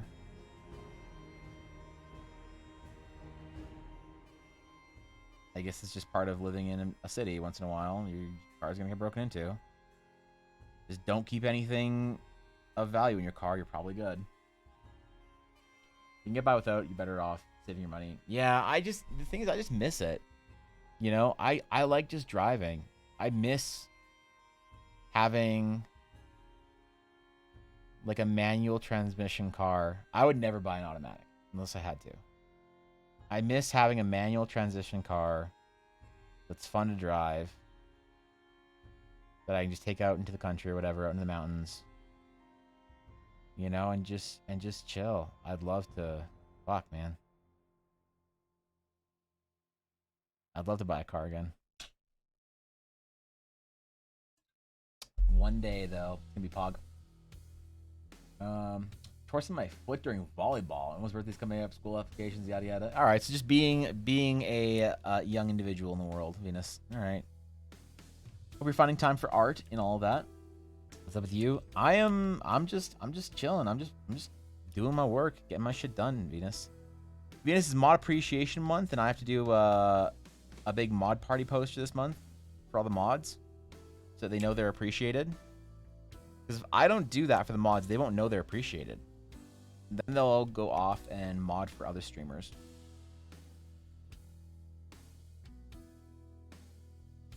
And I'll be modless.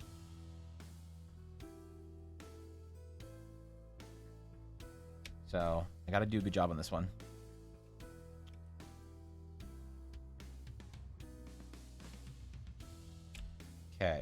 What if this Astral Sage tattoo should be a different color? I do want to color this in at some point in time, I think. Good luck. You got a bunch of mods. True, unfortunately. So in the Bay Area, I hate going to SF both for driving the city and the worry of theft too. Is car theft in the Bay Area just a San Francisco problem, or is it the entire Bay Area? Like, y'all worrying about that shit in Oakland?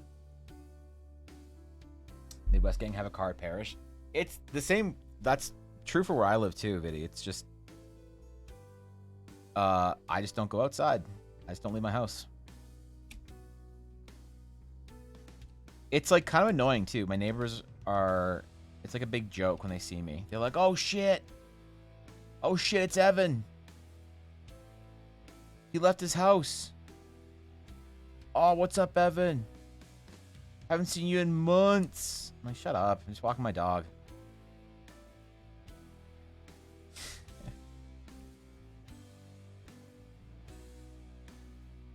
Like, who needs to go outside, right? I don't know what the benefits of outside are.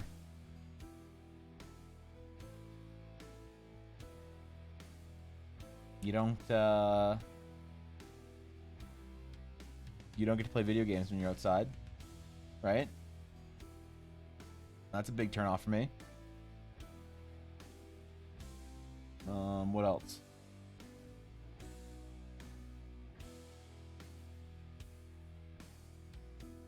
There's like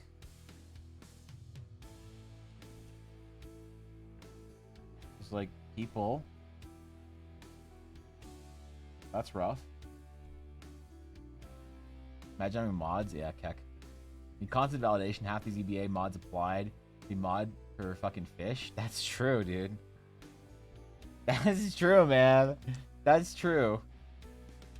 I forgot. My mods gave up on me so they could go mod for a PNG.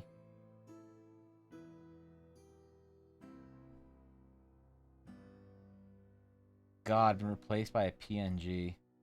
Not the first time, but I'm just saying. The whole Bay Area and all surrounding areas. Is it a California problem in general, or is it just like a North California? Or Central, sorry, Central. Hire an SF in other centers. Just train your dog to use a treadmill and toilet. You can ignore them. Yeah, true.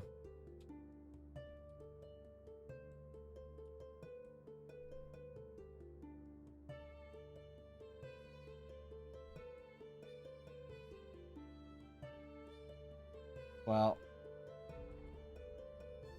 look, I don't mind going outside once in a while. Okay? Problem with outside is that it's expensive. Or cold.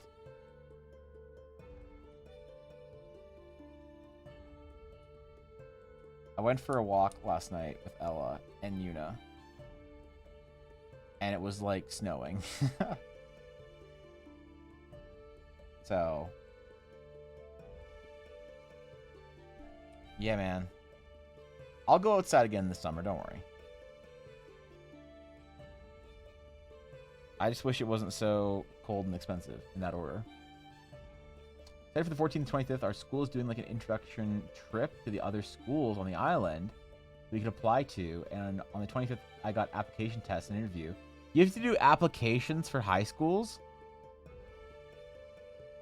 That's whacked, really? Damn. You guys got a lot of pressure.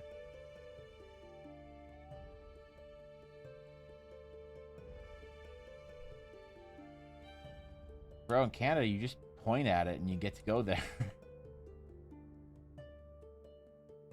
You just say this one, they're like, okay. Alright. Here in the school system, I don't know. It'll be cool. Yeah, alright. Makes sense. Well, good luck on your tests.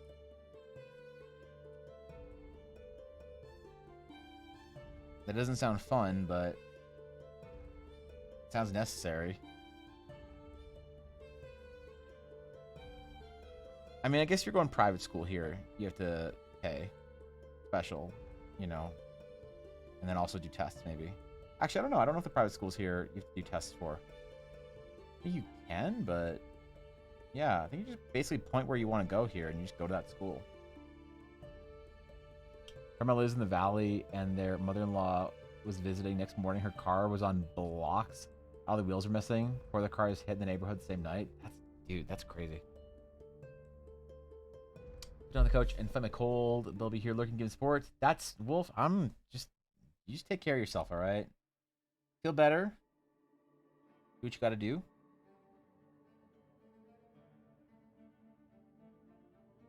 Okay. I want to at least get a couple things on this character done, maybe a couple of the accessories, before we move on to our other piece today.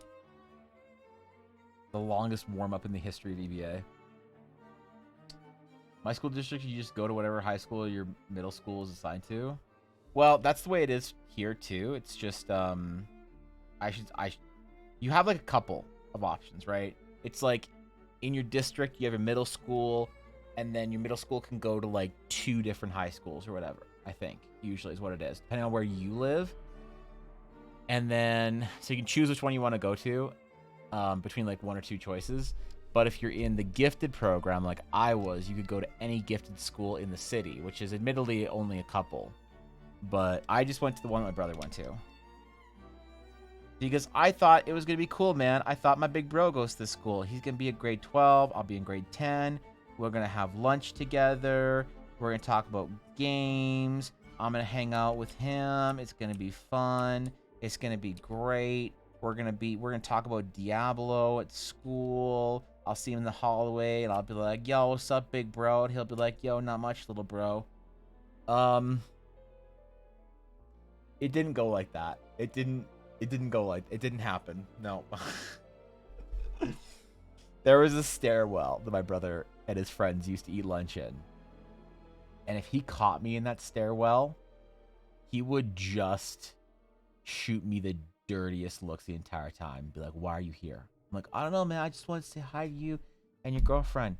Hi, brother's girlfriend. How you doing? She'd be all like, I mean, she was very shy in high school, so she was just kind of like give me a weird look. And my brother would be like, yo, why don't you just like, how about you fuck off? I'm like, okay. All right, bye, big bro. I'll see you later, man. He was too cool for me, man. That was the case for a lot of his friend group. A lot of his friend group had younger siblings in my grade, and none of them wanted to talk to their younger siblings.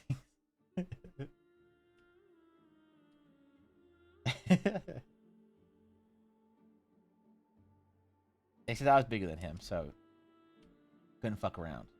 He couldn't fuck around too much. But yeah, I did not realize until I was there that hanging out with your younger sibling in high school was like not a cool thing to do. I didn't realize these things, man. There were standards here that I wasn't aware of. I didn't know how the social dynamic worked. I was young and naive. Forgive me. To be fair, most of it we were talking D&D. Yeah, true, I guess. As the older brother, I can sadly relate, man.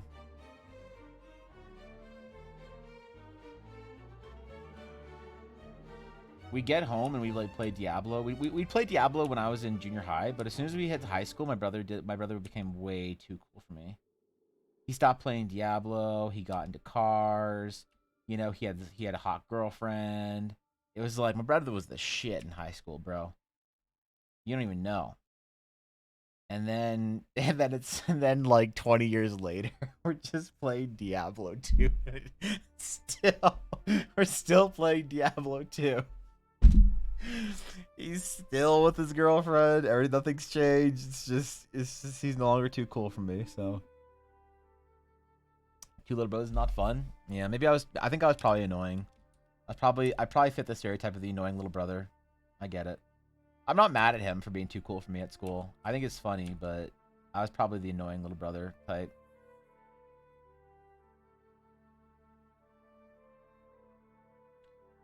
It was also like I was younger than everyone around me, and so everybody knew that I skipped grades to get there. So all of like, I don't know, I think his friends made fun of him because like his like 5-head little brother or whatever. This little dorky nerd wearing boar shorts and a Lord of the Rings t-shirt or whatever. I get it. I'm not mad at him, but I deserved it. But yeah, I thought high school was gonna be different. I thought it was gonna be. I'm glad I went to that high school though. So I wouldn't have met Ella. And that would have been like, who would I play D&D with if I didn't meet Ella? Would I have even played D&D? Would everything in my life be different because I didn't? Yeah, wow. These are things to think about.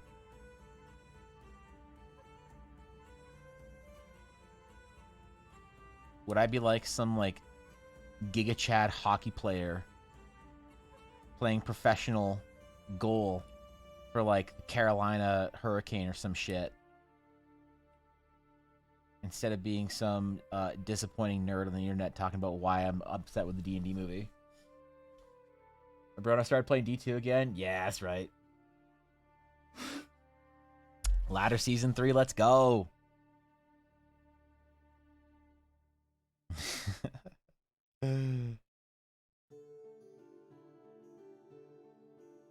I've been playing a little bit of Diablo here and there. Been gearing up my Sork. Got up to like 400 MF. Terror Zones and Mephisto runs. It's so funny Diablo 4 is coming out. I'm still sitting here playing Diablo 2. Take a break. I need tea. Alright, I'll take a break in 15 minutes. I'll take a break on my 2-hour mark, not. Thanks for the reminder. Wanted nothing to do with my younger sister in high school too. I had to drive into school, but we entered the building through different doors. Oof. Damn, 6. Elder sibling complex. Here's the thing. Every elder sibling thinks that they're way too cool for their younger siblings. And every younger sibling is actually way more annoying than they think. Everyone's at fault in this social dilemma. To be fair, younger brother popped off after I left high school because he found his circles. I was a big nerd in high school too, so it would have just held him back. Really? Is there like a huge social thing with that? My high school wasn't very like cliquey or whatever. It wasn't a very like typical high school experience. I hear Canadian high schools are very different than American high schools. In Canada, there's not necessarily like circles or popularity or whatever, the same way there is in from what I hear, U.S. schools. Like I always thought the U.S. schools that you hear about in like movies and shit is all like a meme, but people tell me like, no man, it's like that's the way it is, bro. It's like a social hierarchy and shit in U.S. high schools. That's just crazy. The pudge, yeah, the thigh squish stuff. This was very important that Fishy got thigh squish.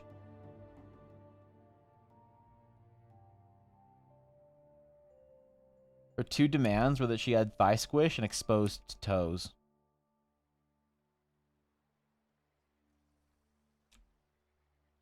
Which, we'll see how well that's going.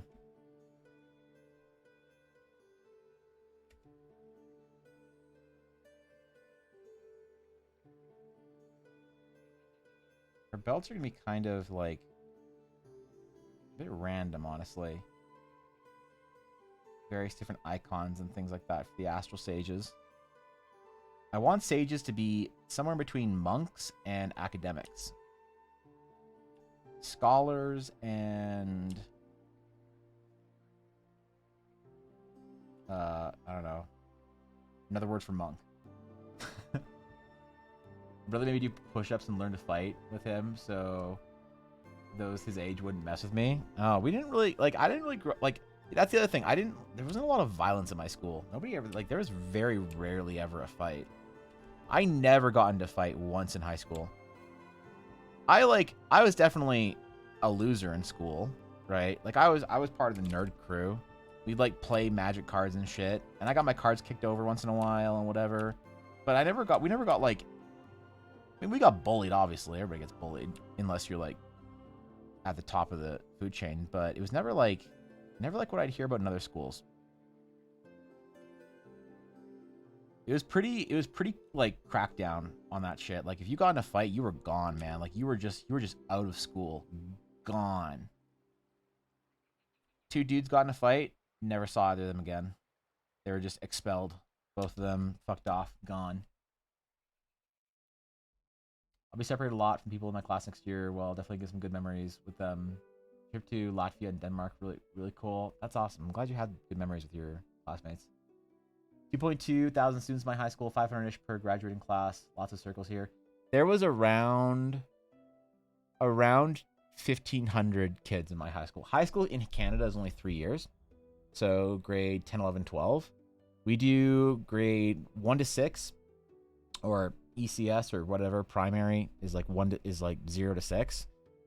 And then junior high is 7, 8, 9. And then high school is 10, 11, 12. And if you're Ontario, you have to do an extra, or sorry, Quebec. I think if you're in Quebec, you have to do an extra grade, but no one cares what anybody does in Quebec because it's not a real province. So we don't worry about that. But everywhere else in Canada, it's like high school is only 3 years. So my high school is about 1,500 students. So about the same 500 graduating, or 500 per class. So it wasn't a small school either. That's like one of the interesting things about it. So I don't know how we got such a chill school or whatever.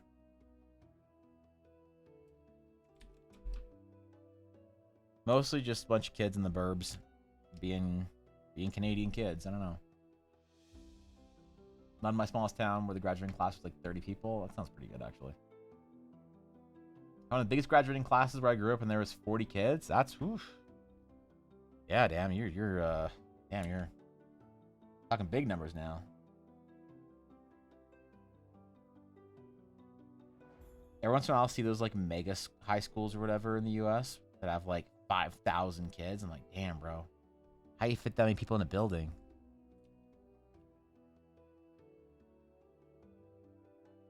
They have all these facilities and like pools for the pool club, football for the football club. Yeah,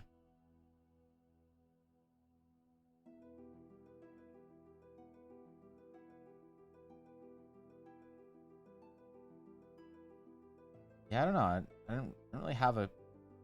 I had a pretty typical high school experience for a kid in my town, but I guess not for NA in general. The mega high school near me has 8K students currently and are currently adding another wing. 11K projected. That's insane, dude. Loves for the club, yeah. No, we're not north enough in Canada to have a club. Oh God, I'm sorry. Don't cancel me, Canada. It was just a joke. I swear it was just a this was just a joke. Calm down, man. Ah, fuck. Yeah, relax. Okay, whew. Calm down, man. 17-year class. That's pretty good, Venus. So it's stereotypical circles, but I think a lot of it stems from kids seeing circles in media and thinking it was the way school's supposed to be. That's an interesting take. Yeah, I don't know. We just didn't have a lot of that in my school. Maybe there was. I just like didn't notice it.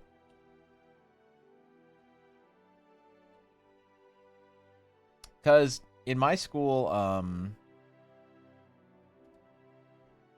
yeah, we had like the gifted program and the regular program kids. And then we had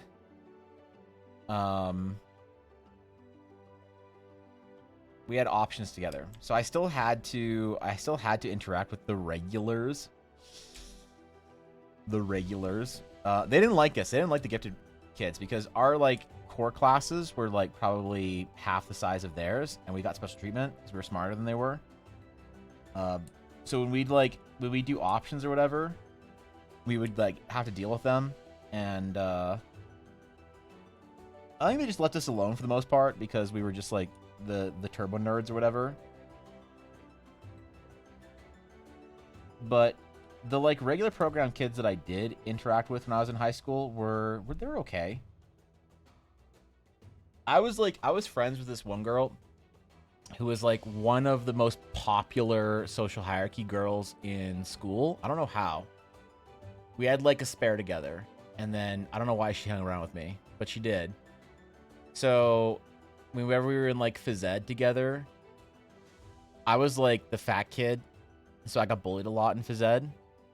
But like she'd always like run with me, you know? Like, you know, you have to do like laps around the field or whatever. Like cardio is not my friend. But she was so sweet. She'd always like run with me. And I don't know. I think being in proximity to her prevented a lot more bullying to me. But she was such a sweetheart. She always had my back. I don't know why either. I don't know why. I drive her home occasionally. She lives somewhat close to me, but yeah. I didn't really get a chance to interact with the regular program kids all that often. Art class was one because like all the options, you know, it's like art class and phys ed and whatever. But besides that,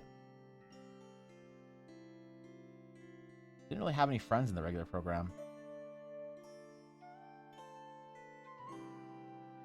None that I kept anyway, especially. I don't really have many, if any, friends from high school, besides Ella. But we didn't go to the same high school. What's good, Dorkin? We're chilling, man. Evan High School had some sort of pull for girls. Ella, the popular girl. No, I couldn't, dude. I actually took a I went to boot camp to try and learn how to talk to people. Specifically to girls. Girls were terrifying when I was in high school. And so in grade 10, I couldn't, like, or all through junior high, I couldn't talk to girls, man. I didn't know how. They were like this strange entity that I just couldn't interact with. And then I spent an entire summer in boot camp learning to talk to people. And then I hit grade 11. And suddenly I wasn't terrified of talking to people, specifically girls, anymore. And, I don't know. I just started making friends. I was definitely that stereotypical, like, awkward nerd kid that was, like, terrified. You know?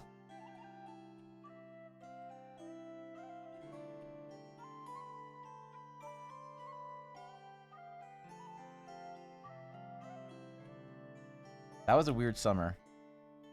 I like joined this like website, this like chat room website that was designed for like teens or whatever, that two of my friends were like sort of a part of, where you could like make your own avatar and you could like customize it and you go to different like, you know, little, it was like a game or whatever.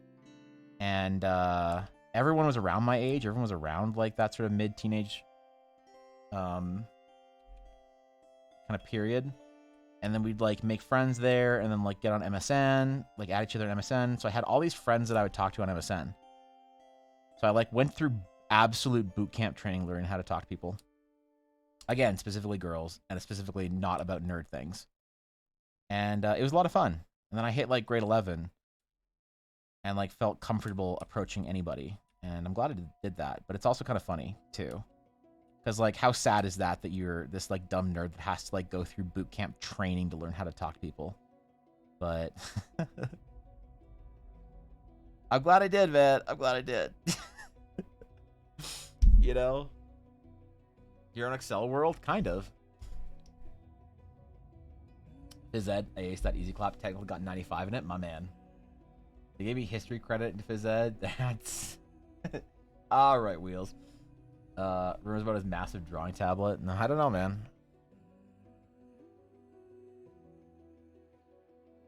I got bullied a lot by regular program students until like grade 11. Like grade 10 was awful, but grade 11, 12 were pretty chill.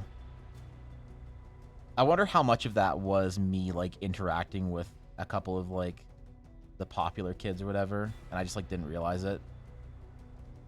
Maybe it was pretty bad for a lot of my friends, and I just didn't know. Talk to anyone, dating's different story. That shit confuses me to this day. Yeah, true. I don't know how the fuck people are supposed to, like, date. How the fuck do you figure that out? Holy shit. How do you even find... Dude, if you're single in, like, 2023, how the fuck do you even find something? Like, you have to download an app or some shit? Like, holy... Dude. I would be dead if I didn't just fall into the easy mode of, you know, dating a girl in high school, getting married. I would be fucked. I don't envy how much harder it seems like it is to date now than it was, I don't know, back in the early 2000s or whatever. Everyone is scary everywhere, so I don't mind being weird or awkward. Break the ice. I'm weird either way. I have proof of hair floating over 6 feet in the air for anything over awkward silence. I mean, that helps. If you're not quiet, I think that helps. But I could be wrong. Started dating again, and I met him through D&D. That's pretty good. Nice, Gabby. But yeah, dude, I occasionally talk to my normie friends, and they're like, bro, got a date with this girl. I met her on whatever app. I think she's cool. Damn. You sent her a message on an app? Really? Bro, how do you know if she's into video games or not? Like, what if she's like a Fortnite player? Yeah, you gonna keep dating her if you find out she plays Fortnite? That's the scariest thing, man. How do you find someone that plays the same video games? And what if they're bad at video games? How do you date someone who's bad at video games? I don't know, man. It's a complicated world out there.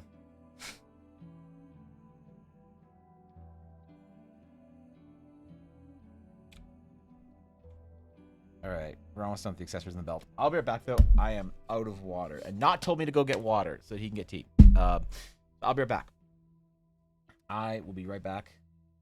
While I'm gone, no revolts, no uprisings, no insurrections. It is indeed Mod Appreciation Month, so appreciate a mod. If you're gonna invoke insurrection, consider just appreciating a mod instead, because God knows if you do, they'll join you. So here we.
Man, you know how disappointing it is when I come back and like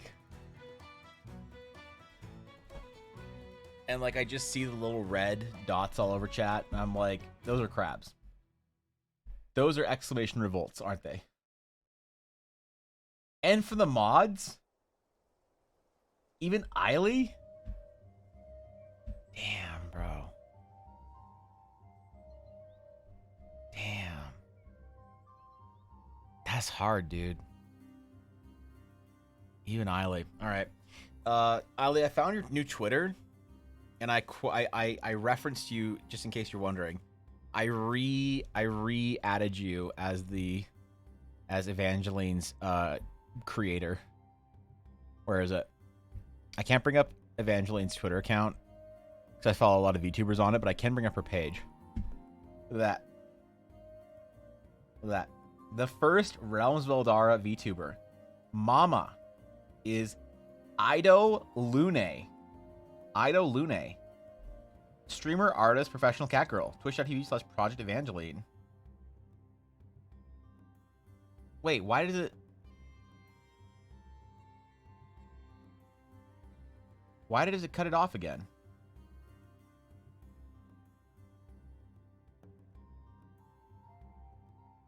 What the fuck?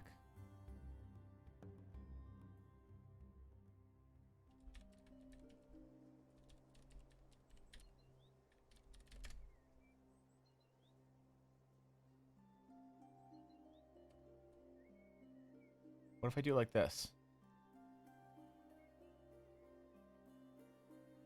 Okay, so I can add it as the link. There we go. Twitch.tv/Project Evangeline. Streamer, artist, professional cat girl. 100% of meme taken too far. There it is, man. Look at that, Eiley. Now we can click on your profile. Oh, can we? Let's see. What's the most recent thing that Eiley has tweeted? Okay, anyway. So that we have to talk about your Evangeline debut, Evan. What do you want to talk about from my Evangeline debut? What is there to talk about? It did cut it again, Thorkin. I don't know why. What is there to talk about with my Project Evangeline debut? What do you guys want to see from a Project Evangeline debut? Also, who wants to be Project Evangeline's voice actress? Who wants to be Project Evangeline's voice actress? Yeah.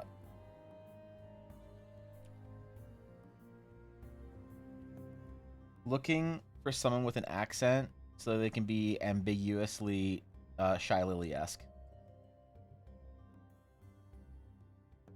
There you go. So you're back. Appreciate the mods. You can't just use the crab respect. Wait, this is not the proper way you're supposed to use the crab emote. You can't mess with my brain and train me to see the crab emote as something good. Dognus Vidi, this is disgusting, and I'm proud of you both. All right. Can we submit our own demo tapes? You sure can. Actually, Vidi, if you want to submit a demo reel in Korean, you can, and we'll have Proud Evangeline be Evangeline Nuna.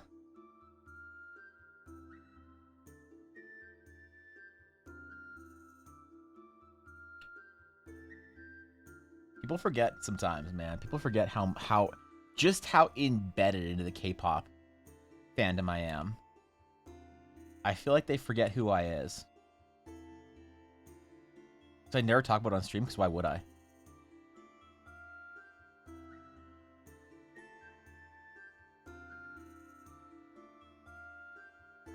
They forgore. Imagine being able to speak Korean. Sag, you can speak Korean just fine. What are you talking about? What are you talking about, Vidi? Your Korean is Daebak. I'm sorry. I'm sorry. It's Daebak. Crabs are yummy. Crabs are delicious, actually. Nick, so if I ever want to make my players in my D&D game happy, I'll just tell them that whatever inn they're staying at has crab on the menu. They just sit there for half an hour talking about how delicious crab is. It was Daebak. What? I'm sorry. Okay, fine. It wasn't very Daybach of me to say that.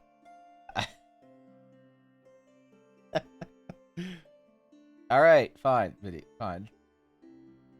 Your demo tape will be to be an official debut. She needs a new outfit and souped up design. What do you mean she needs a new outfit and souped up design? Her design is just fine. If you want to make Evangeline a new outfit, that's fine, but do not fuck with her design. Like her the painting you did on her hair and everything is legit. I couldn't think of anything that I'd have a problem with, honestly. And also, you have too much work to do for your own prints and stuff, Eileen. Don't be spending any time working on Project Evangeline.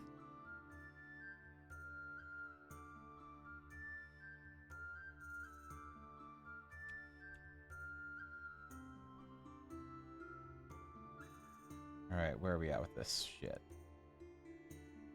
Because the problem is I had to redo so much of Runa's art or line work because you see this old, you see how blurry this is? See how blurry this line is? Versus how crisp this line is? That's because this was 150 DPI and this is 300 DPI. I already went over how I made that mistake, alright? But... And honestly, it still feels a little non-sharp. How big is this image? Image size, how big is this? 11 by 16. What's Ella or Amelia?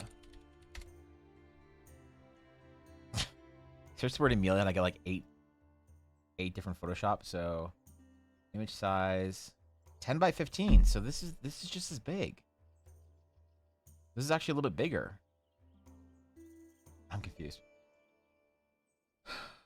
What does that mean? I can send you mildly disturbing K-pop memes? You can try, but I've seen them all. Yep.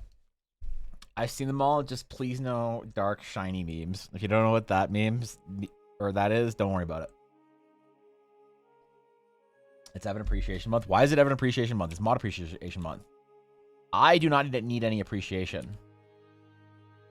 There'll be no appreciating of EBA this month. Thank you.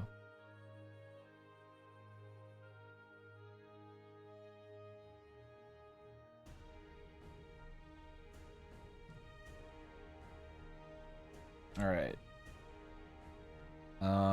Let's try and finish the belts today, and then we'll move on to another project.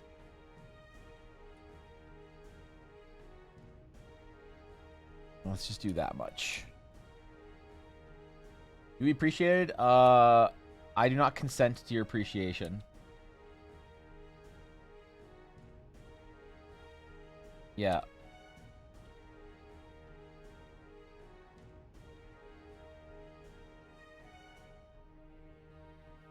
So Evangeline's debut, I'm planning it for early May. Just so you know, Eiley. If there's anything you want to do for it or whatever, you can do as you will, but Evangeline is going live for the first time early in May. Right after my 1-year stream, or 3-year stream. Typical Evan focus on the belts when there's all the booba to draw. I drew the booba! The booba's fine. Okay, the booba isn't, we haven't finished drawing the booba. Okay, fine. Fair, but also leave me alone about it. I don't want to get canceled on Twitter, bro.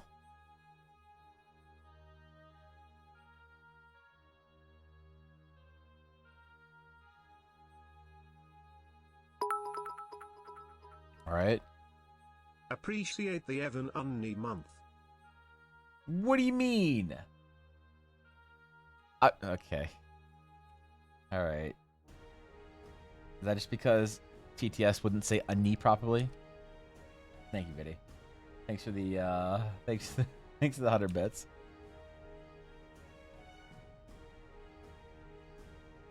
That's very Daybach of you.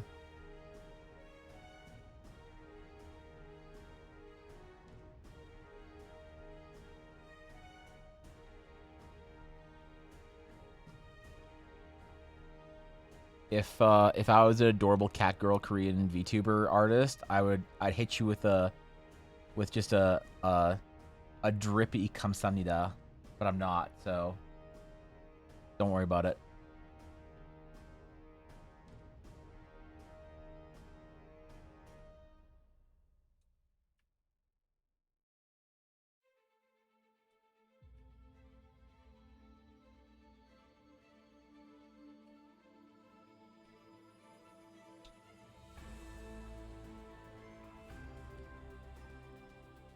Though now that I am going to be entering into the world as a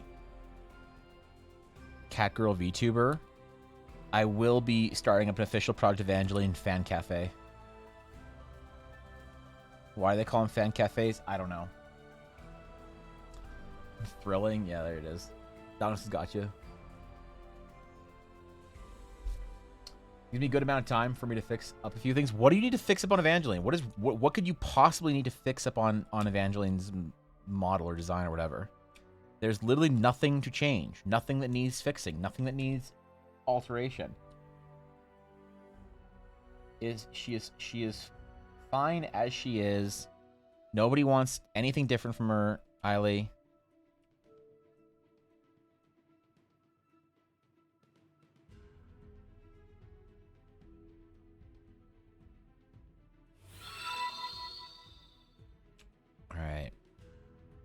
All right. A couple more things on here, and then we'll switch over. Yo, thank you, WJ. Am I saying that right? W. Yeah. Thanks, WJ, for follow. Welcome. Appreciate you. Your day's going well. Damn, bro. What's up, Fishy? Fishy, we were just talking about washboard VTubers. How you doing? We're talking about my washboard VTuber, though, not yours. So, how you doing? Also, Fishy, you wanted her tattoo around her belly button, right?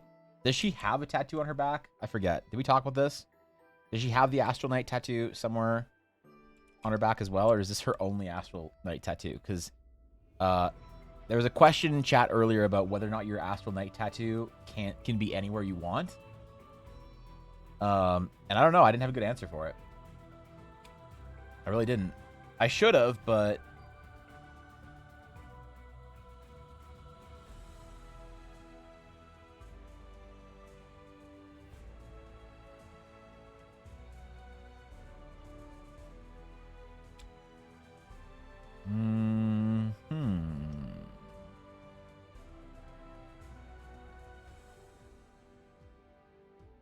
We talk about it just to tell me one? Alright. I'm supposed to have a back one too, then sure. Alright, cool. She's just... The tattoo's just always hidden because Runa's hair is too long.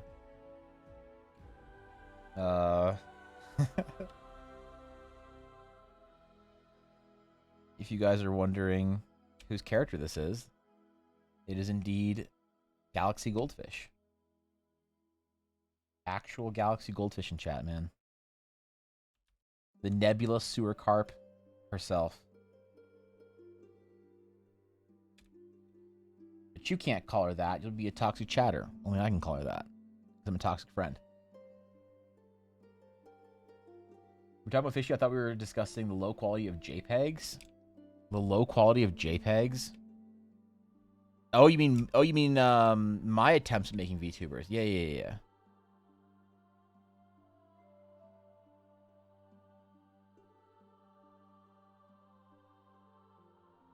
Yeah, I got you. Okay, what else do we need on this? You know, just render it out and call it a day.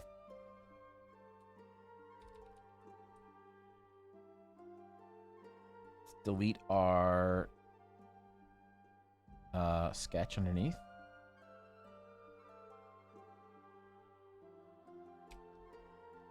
That's fair, yeah. Unfortunately.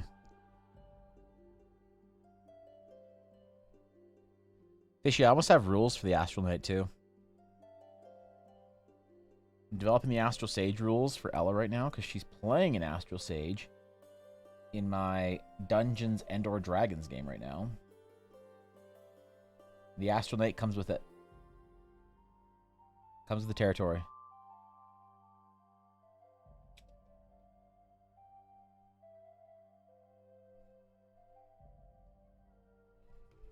Okay, looks better.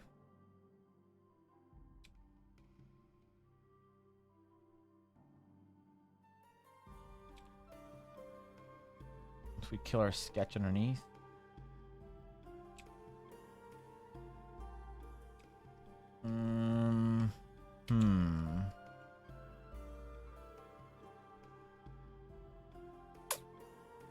I want to copy these other elements on here, so let's just render it out a little bit. And then we'll be good. And then we'll move on, man. We got multiple projects we want to work on today. Many projects this week. We can't screw any of them up.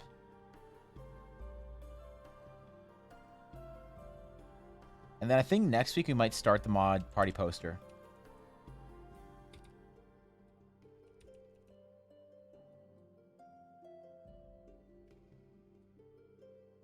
And maybe I thought it'd be fun too to add all the mods in as World Anvil articles under a Dragon's Claim article. Make a character sheet for Runa when you're done. So maybe if I ever play her, one day we'll be ready to go. Yeah, that'd be fun. I'd be down. How do you want to make the character sheet, Fishy? What service or tool do you want to make the character sheet? Or you do pen and paper? Got it. Cool. You wouldn't suggest using D&D Beyond, would you? Oh, no. You wouldn't ask me to go and put my hard-earned class design on D&D Beyond so that Wizards of the Coast can take what I've made from them and they can sell it and say they designed it. Okay, maybe they won't go that far. Okay, all right. Maybe that's a slight exaggeration, but I feel like I haven't farmed WotC OGL shit in a while. It's been a bit.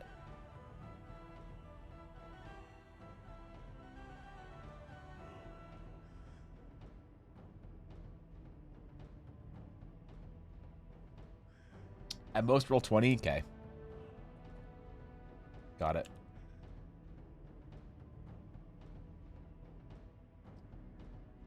Put on Drive-Thru RPG. I've never actually used Drive-Thru RPG. Even once, Nyx. What's your opinion?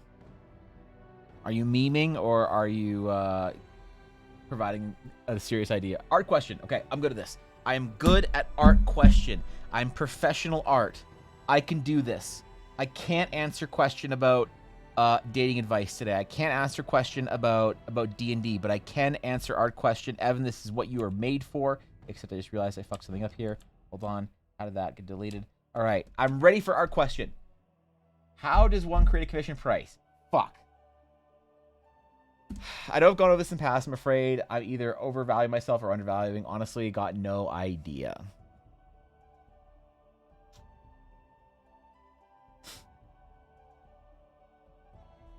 So I'm afraid to talk about commission pricing because the last time I talked about commission pricing on Stream Thorkin was a TDC stream where Eiley tried to cancel me and Fishy came on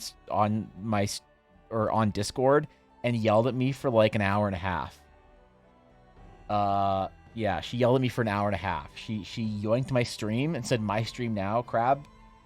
And she stole my stream, stole my mods, stole my content. So I'm afraid to answer while Fishy's here, because I'm afraid to say something wrong and have her decide that it's her moral responsibility as my dear friend to come yell at me. So I'll try and tread carefully. But all right, use code sub to EBA. Respect the mods. Get 0% off your D&D purchases. Yeah, all right, got this. Super outdated, but I'm sure some old people still buy stuff on it. It could be a good store link too. That's actually a good point. You just put it on there anyway. Serious question, Thalo or Cobalt? I prefer Thalo. All right, so your commission price.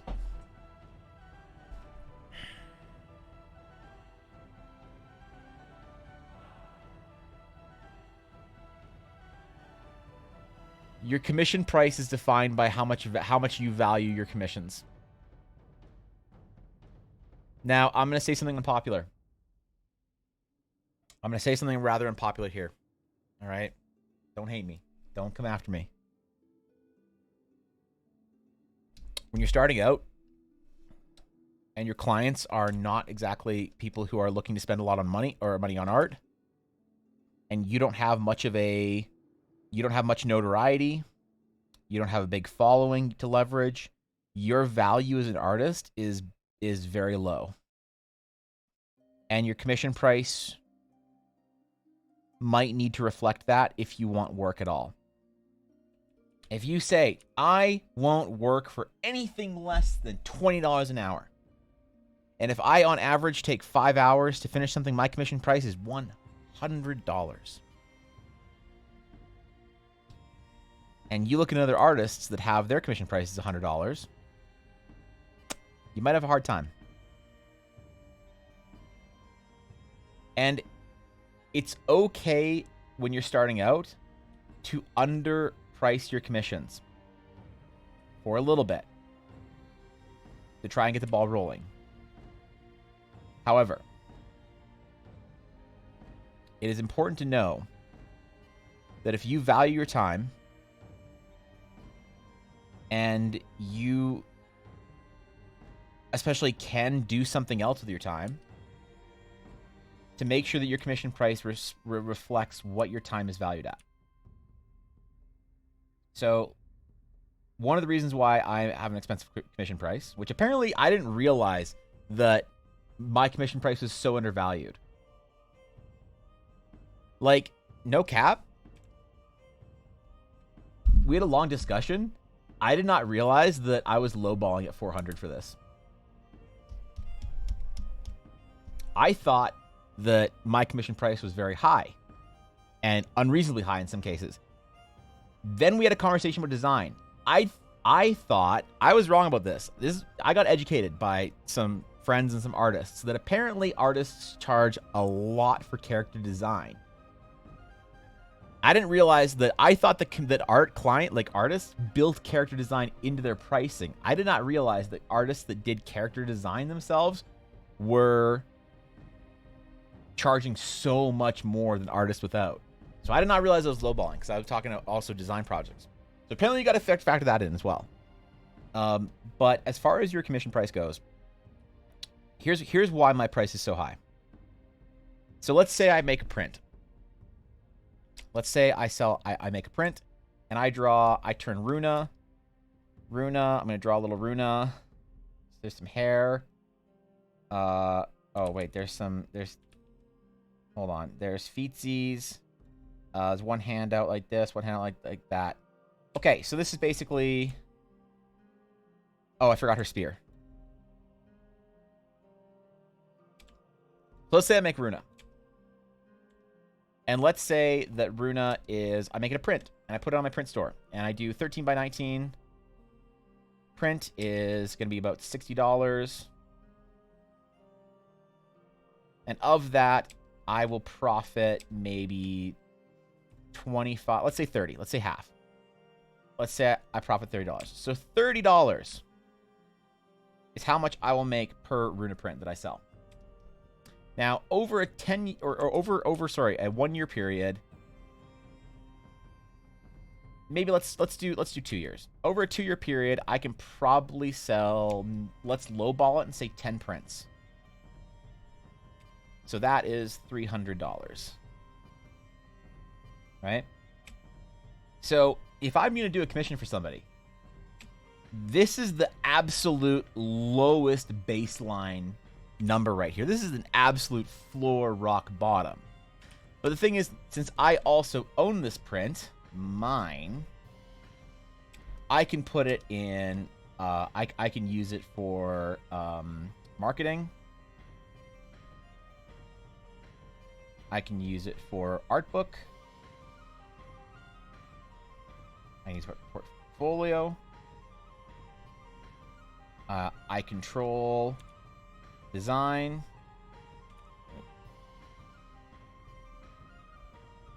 All of these things you do not get when it's commission. So what is all of this worth to you as well? For me, I put it as an extra $100. Right? So I get to draw something. I don't have to deal with the client's demands. I don't have to worry about it being somebody else's character. I can make prints for it. I can do all this stuff for it. So if you have a large following, let's say that you have a giant, massive following on Instagram, and when you make a print and you make a print, you do a cultured print, you got a little frame, and you do a big cultured print. You know, and you can sell these prints for $30 profit. And you know that when you list something on the print store, you sell 100 prints. That's $3,000. Guess what your commission price is on the baseline, on the bottom end? There you go. So for you starting out, you got 0 followers, 0 prints, 0 whatever, 0 zeros all across the board. What's your commission price? I don't fucking know. I'm not talking about you, Thork. I'm talking about a brand new artist, because I know you're further along this process. What's your commission price? Whatever the fuck you want. If it's really low, that's fine. You'll use your commissions as a growth tool.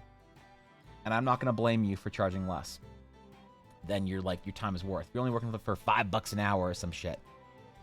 That's up to you. Because as you're growing, your value increases. The problem is sometimes you have a client where they're like, hey man, I'd like to do another project with you. And you're like, great, cool. Just so you know, my commission price has increased. They're like, what? It was $100 last time. What's your price now? It's like, well, my price is at $200 now. They're like, get out of here. Fuck off. Then you price your clients out. And this is something that I had to deal with graphic design, where I would do like a full design project. Let's say a full branding project for a company. I have no portfolio, no references, no whatever, no bitches, nothing. I'm just a loser. And I charged like $400 for a design project. I ended up working for like $3 an hour. The problem is, as I increased in my ability as a graphic designer, that I basically added another 0 onto that project real fast, which priced some of my clients out of the market. Like I priced my own clients out. That's going to happen as an artist. You got to accept that that's going to happen. So where do you start here with 0 everything, 0 followers, 0 subs, 0 prints, 0 bitches. You know, L plus maidenless. Right? Plus ratio. Where does that make your commission price start as an artist? I would minimum charge $100. Minimum charge $100. I think that is my practical advice, is that minimum $100 is a good place to spend. Start. Depending on what kind of work you want to do as well, whether you want to do more like fast turnaround, whatever commissions, or you want to do more bespoke work, adjust your price accordingly. But know that basically, if you want to increase your commission number from 0 to 3,000, that there are other factors that grow your commission. So like, do I think that? So here's what my commissions are open actually soon. You guys want to see some cool announcement I got to make here? Cool announcement here.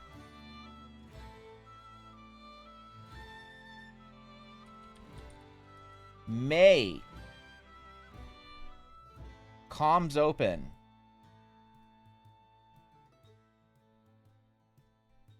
For big projects. There you go. New price point. $600. Do I personally think that my work is worth $600? In relation to other artists that are as good as me? Technically, on a technical level, no, I think you can get a better artist for $600.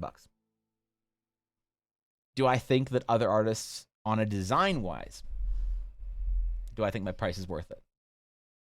I do. I spend a lot of time trying to figure out design, character designs. And so from a character design standpoint, I think I'm actually pretty good. But most importantly, the issue is the value to myself of how much I need to charge to make up for commissions. Because every commission, let's say that my Eldara art book, let's say that my Eldara art book Art of Eldara. Art of Eldara. Let's say this is a Kickstarter. Only on Kick. No, wait, not Kick streaming service. I mean Kickstarter. Shit. Only on Kickstarter. Let's say that this project is worth $50,000. Ooh, $50,000 to me. Let's say it goes bananas. Every time I draw, this Kickstarter, this number, this whatever, is, let's say, 100 art pieces away. Every time I take a commission, I am not chipping away at that number. Every time I do something for myself, I reduce this number by 1. I can't put commissions into my art book. Right? So for me, there's also value in this, because that's where some of the value comes from, is because I have to value, how much am I willing to value not like the delaying of my art book, of my dream. This is my dream. What is the value of delaying my dream so that somebody else can get a hot booby dog girl from me? Now, obviously, this is a fun project I'm doing with Fishy, and since this is a project for Eldara, I could use this in my art book, right? I don't think Fishy would have a problem with that. I'm pretty sure that I could do whatever I want with this piece, and she'd just be happy that we did a project together. It'd be fun. As far as I know. Fishy and I haven't had a detailed discussion on it, but, you know, that's the nice thing about doing stuff that's not for a paid client. You're doing stuff with a friend that's for a art, like I use for my art book, whatever. So what's the value? Like, do you have a goal somewhere down the line you're trying to get to? And if you do, what is the value of not working towards that goal to you? And so $600 is a lot of money. I understand. I might not get any commissions. I might say comms open in May for big 30-hour projects like this. I spend 10 hours on design. I spend 20 hours on posing and whatever, and then rendering.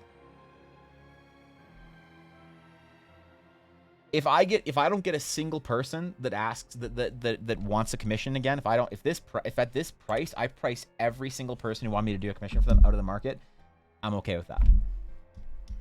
I'm not mad. Because if somebody offers me $600 to do a commission for them, I will be excited and happy to do that. And if they don't offer me 600, if they offer me like 300 or whatever, I mean, obviously you never bargain, you never haggle your price ever as an artist. That's an instant firing of the client if they try and haggle or debate your price. Instantly, they're gone, they're done. You got to have the confidence to do that. This price point would make me sad. Okay? And if I don't ever get this price point, I don't care, because I have an important project I'm working towards. And that increases the value of my time and the value of my work. So if somebody is in love with my art, in love with my style, in love with my designs, and they really want me to design a character for them for their D&D game or whatever, and they really want me to work for them and to do a project at the level that I do, the most important projects to me like this for them, and they're willing to pay a lot of money for it because they're like, hey, I want to support Evan, and I'll get something really cool out of it. This also represents a print, by the way. This is me also mailing somebody a print in part of this value, right?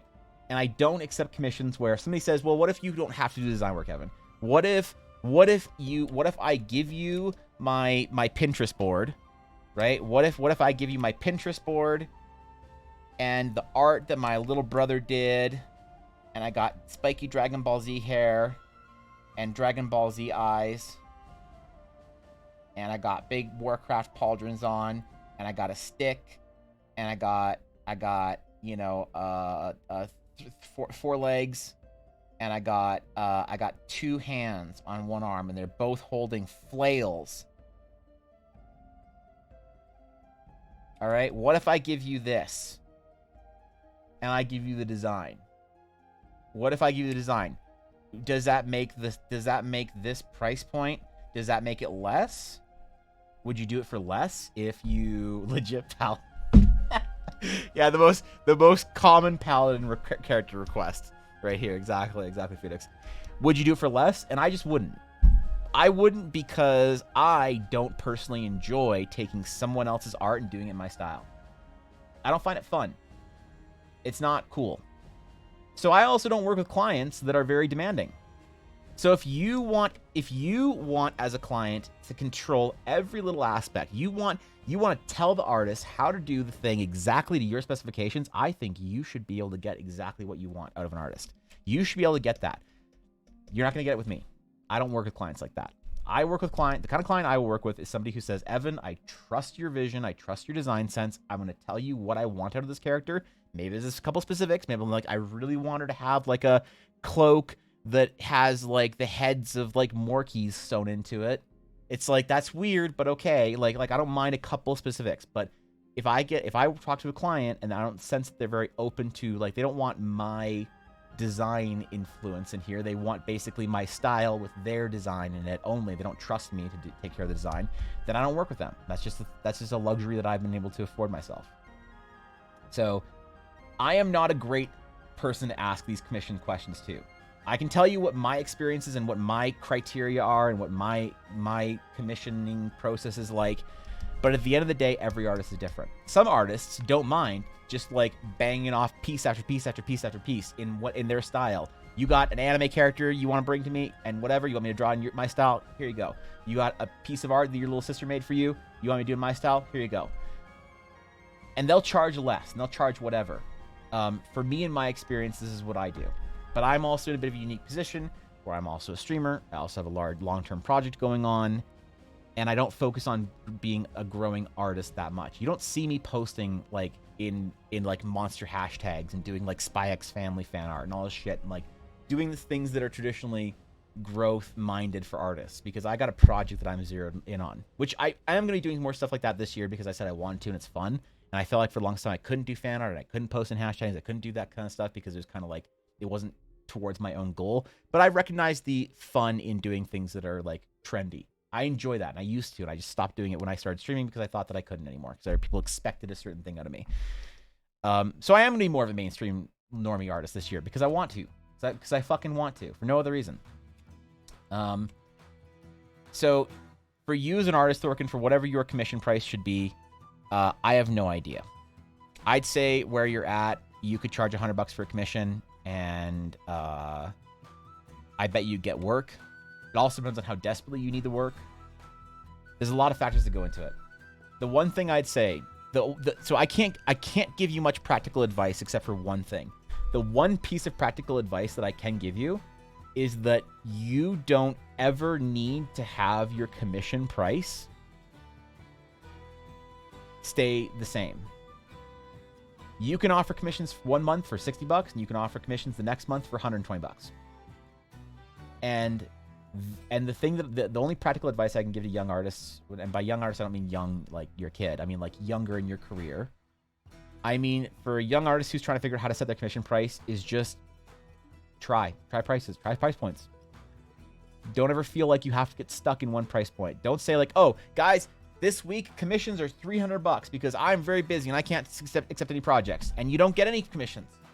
And then the next week you're like, okay guys, I finished all my whatever. I've stopped drawing booba. I've quit League of Legends. I have so much more free time. Commissions are $100. And then the next week somebody says, hey man, I want like 5 characters. Can you do that for $500? And you're like, sorry man, my commission price is $200 now. They're like, but I saw $100 on your Twitter. It's like, when was that? Just last month. Price change. Don't be afraid to change your price. Don't be afraid to change your price. Never haggle with your clients. If somebody's debating your price, fire them immediately.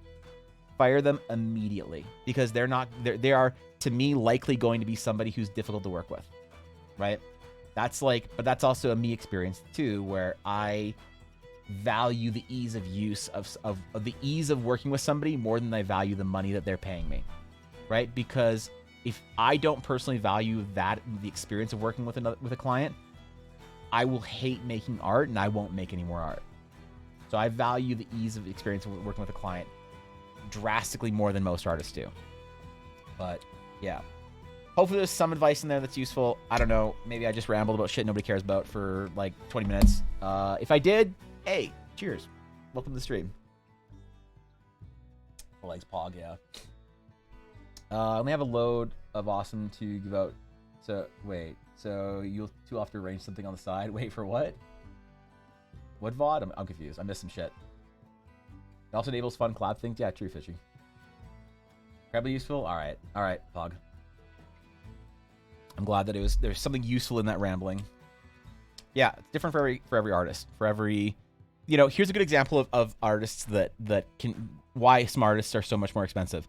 There's one artist by the name of Yuiko, and she started doing NFT art. Now, when I say NFT, the immediate reaction most people have is just they want to start screaming and canceling. The kind of NFT art she does is singular paintings. She doesn't do like NFT scams, which I think that like I have a lot of sympathy and respect for artists that do singular paintings as NFTs. They are not in the same category as artists that do NFT scam projects or whatever. So just keep that in mind. So Yuko, she chooses to do her paintings and she lists them as NFTs and she sells them for like $30,000. So Yuko's commission price is going to be $30,000 minimum. That's just the way it goes. So build value for yourself as an artist in other ways than just getting better. You need to get better, obviously, but there are other ways to build value into your commission price. Got a few questions. How long are you an artist? Did you study yourself or learn? How long did one already took, and how long will till finish? First, I didn't ask for it once or care, but that was really good 20 minutes of advice, man. Total pog. I'm glad you liked it. So how long have I been an artist? I have been an artist since I was I knew I was gonna be an artist since I was a kid. My parents never thought that I was gonna do anything besides art. I picked up art supplies when I was like a toddler, and my parents were like, ah shit, this kid's gonna be an artist. So you could say 30 years ish, but that's hard to say that I'm like, that I look like an artist, has been an artist for 30 years. Did I study myself or learn? I went to art school, but most of what you learn as an artist is not about training or art school, because you can go to art school and you can graduate a really bad artist. I graduated a really bad artist from art school. So being able to be self-taught and self-directed as an artist is important, right? Even if you do go to school. And how long will till finish? I think you're asking me how long will it be until I like finish, or how long does it take to become an artist, I guess, is maybe a more general question than that. The problem with how long it takes to be a good artist or a professional artist is how hard are you willing to work? Oh, this drawing? Oh, this one, the one I was talking about, Amelia, this probably took like this. So the problem is that there's a lot of design work that went into this. There's a lot of design work that went into this, and this represents probably about 30 hours of time.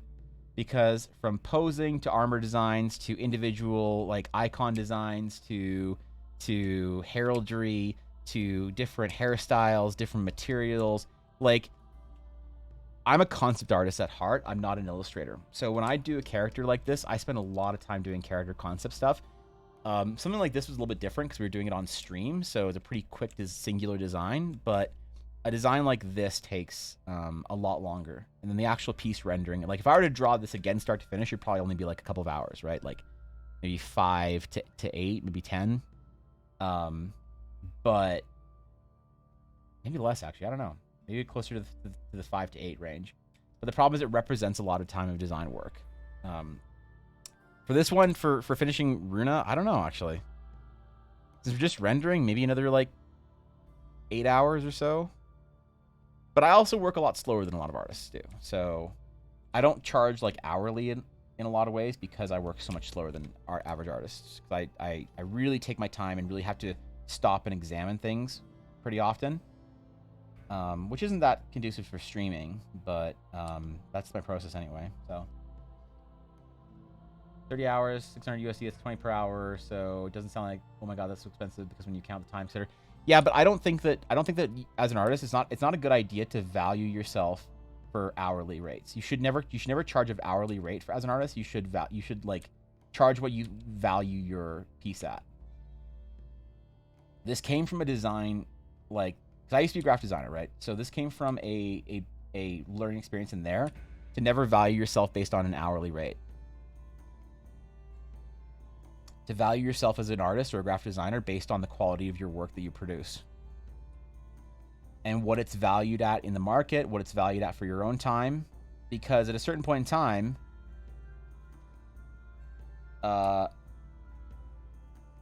your hourly is going to decrease because you're going to get better. So should you start charging less? You know? I've had this conversation with clients multiple times about like hourly, you know? So hourly is not a bad place to start when you're just starting out as an artist, but it's not a good idea to ever like try and think hourly, and also never like talk to your clients about hourly, because then your clients will try and get you to spend less time on it, right? That's like a weird. Hourly is hard as an artist. Yeah, I wouldn't ever recommend any artist do it. From the point of view of someone who can't draw for crap, that's fair. I mean, I can't draw for crap either, but artist point of view, I'm looking for a point of view of someone who will F up drawing, stick man. One thing I regret in life is I didn't do is learn how to draw. You can learn how to draw anytime you want. Look, honestly, if you want to be a professional artist, if you're like, Evan, I want to be a professional artist, I want to have a big Instagram account, I want to get Twitter likes, I want to do all this stuff, I want to be an absolute god at art, you should probably do it in a year, maybe 2. Yeah, I think you can go from 0 art skill to professional because the problem is, like, how bad do you want it? You know, how bad do you want to learn? Like, are you willing to put in 6 hours a day? You probably get good pretty fast. Are you willing to put in 6 hours of dedicated practice where you're trying to grow and you're pushing yourself and trying to learn things that are difficult? Yeah. Year and a half, 2 years at the max. You know, or are you just drawing, like, you know, anime girls and shit all day, and you don't like care about like your fundamentals? You aren't trying to like push yourself at all. You're not spending any time practicing. You're just doing comfortable stuff. Probably be working for 10 years and you won't actually get any better. It really is an individual. It really is an individual like problem from each different artist standpoint or perspective. So it's almost impossible to say how long it will take somebody, but I think that if you're serious, if you regret not learning how to paint or how to draw or whatever, you can do it. Art is 10% talent, 90% skill and practice. I'm not a talented artist. Like, part of my journey on Twitch is to be a point of proof that you don't have to be talented at art. I am so much more. I worked so much harder than everyone around me when I was in school, and I was half the artist that most people were. I didn't like people. Sometimes people try and compliment me, and I really appreciate it. It's a really nice compliment when people say, "Man, you're so talented." It's like, bro, I wish. Bro, I fucking wish I had a drop of talent in me. My whole point is to show that that if you're willing to work for it and work smart for it and work hard for it, you can be an artist. You can do whatever you want. You can get there. Because yeah, I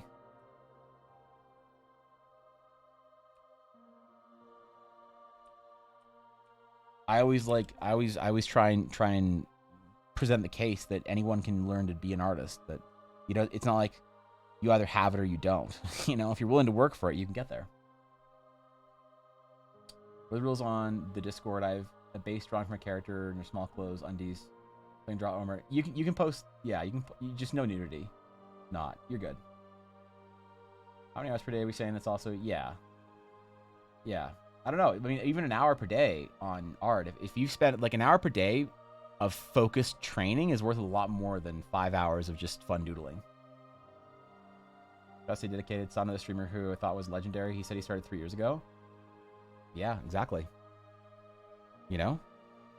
How much are you willing to give for it? What are you willing to do? What do you... You know, that's really the question when it comes to artists.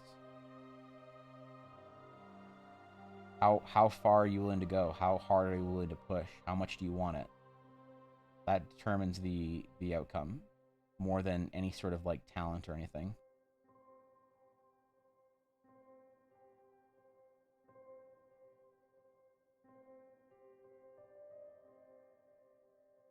To me, the biggest compliment someone can give me is wow, you must have worked really hard for that. You know, that's the biggest compliment someone can ever give me. The most meaningful, biggest compliment. Well, one of them on an art standpoint. There's many things people can say that, or have said to me that have been absolutely, you know, life changing to hear. But one of the things people can say that's the biggest compliment someone can send me artistically is, man, Evan, you must have worked really hard to get where you are. Right? It's not about talent. I look at artists that are extremely good at what they do, and I think, man, that person's fucking worked their ass off. So, Meeks, please roll a D100 for your large, big microtransaction. Please roll 1D100. Damn, bro. I'm 30, full-time job, kid, dog, learning language because I have to. Weekdays I don't even do anything for myself other than poop. Yeah, I get it, you know, and if it's like a dream of yours, then you find the time, and if it's not, then the time doesn't find you, and it sucks. I get it. People got stuff to do. The some overlap. Building a career is a separate matter from building skills, though. Yeah, true.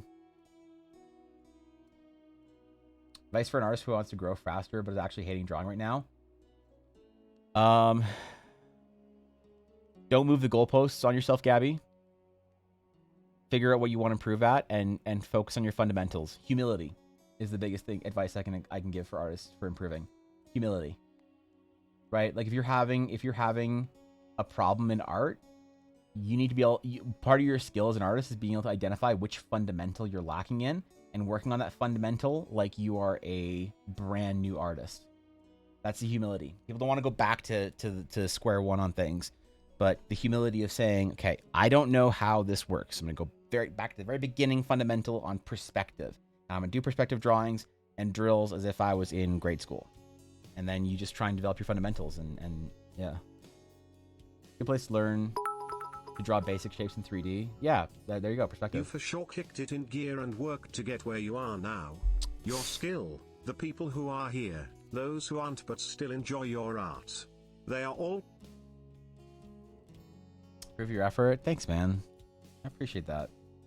Means a lot, Misprint. Thanks, dude.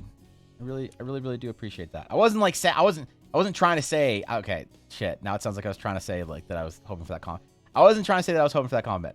I was just saying that I prefer to be recognized on skill and dedication more than talent, because I think that's also something that you can say for other artists is that it's inspiring to see that it's obtainable, right? But talent is somewhat mystical and unobtainable.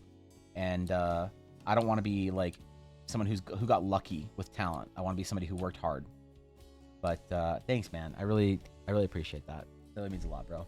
On Discord here, right here, Meegs, roll your D100. What do you got? Discord bot said it seems explicit. I wasn't allowed to post it. So that's not for my server then, that's for the Discord general stuff then. That's Discord. Discord must have not liked what you were posting then in general. Sometimes Discord doesn't like, sometimes it thinks there's nudity and stuff that doesn't have it, and you need to like change something or a color or whatever. So I don't know. That isn't a thing set on my server. That's a general Discord server problem then. Yeah, fuck. Thanks, Misprint. I appreciate you, bro. What's up, Donut? But also, even I'm not working as hard as I should be. I am not working anywhere near as hard as I should be with art. I've had a lot of stuff come up recently in my life that I've had to take care of. And I've recognized a stalling in my skills. Like I haven't done studies in weeks. I've done hardly that many studies this year. And I need to be doing it every day if I really want to improve. So I understand. Don't get me wrong. I understand when life kicks you in the ass. Sometimes you gotta like, you know, as XQC says, it's okay sometimes to stop what you're doing, stop climbing, build a tent, and just chill out for a little bit. But if you want to grow, You know? Rest or your brain will rest for you. You deserve breaks too. Yeah. That's true. That's true stuff. These sounded bets. I appreciate that. Inadvertently farmed, but a genuine compliment you received. I honestly admire your efforts. Thanks, man. I appreciate that. I really do. All right. I think we've rendered these belts out. All right. Let's switch over to our other project. I need to bounce between projects this week, or else I'm gonna go stagnant. So, all right, we're gonna work on some of the characters for the rest of the stream, I think. Cool. Gotta do my stretches first. Thank you, 100 bits. I appreciate it, Misprint. Thank you, Steph. Rest is important, but also under discipline is like the most important thing for artists. 49. All right, Meegs, you get a loot crate with a skin that you didn't have already. You get a new champion that you wouldn't have normally bought, but since we see on the metrics from the shop that you don't select that champion whenever you go to the shop, we decided to give it to you so you feel like you got value from your loot box. But even though we're not actually giving you value because we're aware that you're going to spend money on the in-game store already anyway, we just want you to think that you got value from it. We give you a skin, a weapon skin for one of the champions that you do often look at so that you'd be more likely to make the purchase with that champion because now you have the weapon skin to justify it. We're also going to give you a in-game power bonus for 30 days, and we're going to match you up against other players that are less skilled and less experienced players. And we're going to highlight the fact that you owning them is to do with your increased combat abilities that you got from MTX, so that they'll be more likely to purchase MTX in the future, and you'll be more likely to purchase MTX again. So thank you for supporting Electronic Blair Arts. Thanks for being here for that long. 100,000 channel points is a long ass time, considering I only stream like 20 hours a week. That's a long time for farming. So thank you, Meegs. Thanks for being a part of it. That 100,000 channel points represents a long time in chat. So I really do appreciate it. Thank you, dude. Meegs, I did take away recently the item card redeem, but if you want the month's item card, I can still, because I took away the item card redeem this month. So if you still wanted the item card redeem, I can still send you that for whatever the last month's one that I have. I think March. Get away for 1 mil, but I couldn't wait. Yeah, okay. How would you start if you would be starting now? Would you start with paper, or if you have pad and app, use it? Why do you think it's better, and why? I think, Phoenix, that it's better to start with traditional skills. Yeah, I think if you have traditional material, I think it's better. Honestly, and ultimately, your tool doesn't matter. It is the fundamental skill that you're developing. But I do think that traditional tools are important. They're really important because they force you to learn in a way that has been proven over hundreds of years of training. And a lot of times digital is great for doing stuff for you, but doesn't teach you effectively how to be a great artist. So I would start pen and paper. I would start with both if you have access to both. But if you got a pencil or a pen and you got a pad of any kind of paper, lined, ruled, whatever, blank, printer paper, I think that starting physically is better than digitally. But if you got both, experiment with both. But just make sure you don't ever get... The worry about working digital tools is that you get complacent. You get used to using a color picker. Like you know what my challenge for artists are, for digital artists? Let's say you are going to paint... my favorite portrait that I've ever done is Yanara. My favorite... Jesus, Meek! What the fuck? Chill, dude! Chill, dude. Dude, relax, Meegs. Okay, relax. Thank you for the 10 gifted subs. That's the most gifted subs anyone has ever gifted me this month. Thank you, Meegs. I appreciate it. Thank you for... Oh, shit. That's a hype train. Okay. All right. All right. Thank you, dude, for the 10 gifted subs. I really appreciate it. That's extremely generous. Thank you for bringing 10 people into the guild, including Phoenix. Damn, bro. Oh, both Phoenixes. Both Awaki and Phoenix. Thanks, man. I appreciate it. That's extremely kind of you, Meegs. Fuck, man. I don't deserve this kind of support, but I appreciate it nonetheless. So... Thanks, dude. Thank you. You're keeping the dream alive, and hope you know how much I appreciate that. So, fuck, man. Yeah. Thank you, dude. Thank you for 10 gifted subs. Fuck. Okay, hold on. I wanna just finish my point here, if you don't mind, Meegs. I don't want to just flow right through thanking you, but I do want to finish the point I was making. So when you're painting, you have to learn how to mix your own colors. So here's my like challenge for artists is you get to pick like 6 colors. Pick like 6 colors. So we'll do like a Diox purple, do like some kind of like ochre. We'll do like a cad red, cad yellow. Maybe we could do like a ultramarine blue. It's a bit purpley. Ultramarine blue. Like cobalt or phthalo maybe. And then, you know, you got your white. You got your black. And you can grab a couple more paint colors out of here if you want. Grab a brush that allows you to mix. And, yeah. Paint with a palette. Just try it digitally. Just try. Mix your colors. You're like, ah, shit, man, I gotta do like a, I don't know, like an orange. Okay, so I'm gonna get some of my red, my cad red. I'm gonna get some of my cad yellow. I'm gonna mix some of that in. I'm gonna mix my color. I want to be a little bit less saturated, a little bit brighter. So, because we want to do like a highlight. Okay, so now we've got like some highlight colors here. Okay, great. So let's go draw the thing we're gonna draw. We'll do a little ember thingy, and then maybe we'll do a little highlight for the ember. Put some yellow in there. Like try painting digitally once in a while mixing your own colors, right? Because the thing is, when you learn color theory properly, it forces you to do when you're forced to do things the long way, it forces you to see the skill differently. And that's like an important thing, I think, as an artist, is being able to develop your skills out. You know, whatever it is you're painting, I don't know. A little ember flying through the sky.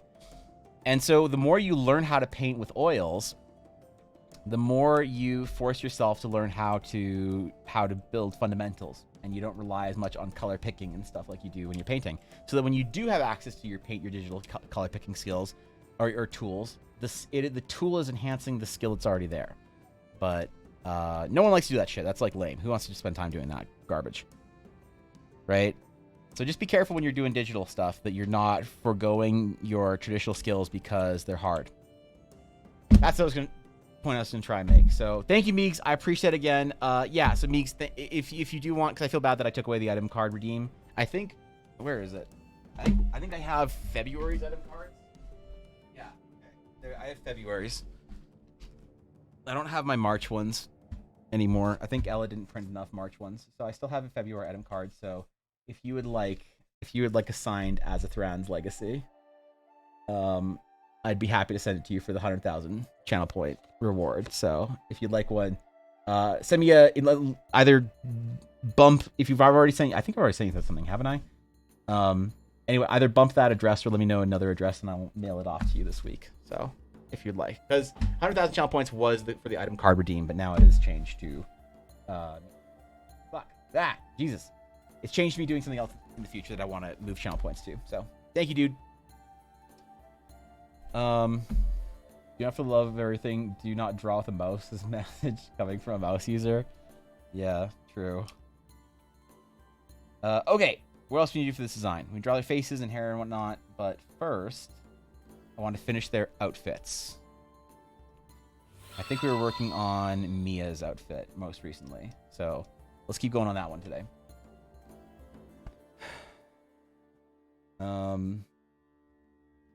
Virgo traditional because it's harder. I simply choose not to spend more money on supplies. I mean, that's fair. Look, if you have the discipline to learn traditional, like in a traditional method, and learn your fundamentals, you can do it digitally, and save a lot of money at it too. So, Thank you, Aiden for the follow. I appreciate it. Thank you. I'm also not saying there's one way to do it. I'm just, for most artists, if you're given the temptation of taking an easy route, you will often take the easy route.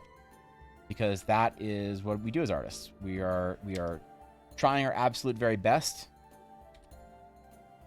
And sometimes when we allow ourselves the temptation of an easy way, we will take said easy way. And we got to be aware of that. And that's not like weakness or anything. That's human nature. People underestimate how brutally hard it is to make art. How hard it is on an emotional level to make art. It's brutal. And so yeah, if there's an opportunity you can ever find to your mind will ever find to take an easy route, you will probably do it. You have to be aware of that and ward against that, and develop skills of discipline to avoid doing that. But even the most disciplined among us still has trouble sometimes if they don't set themselves up for success. And then that's when you find stagnation.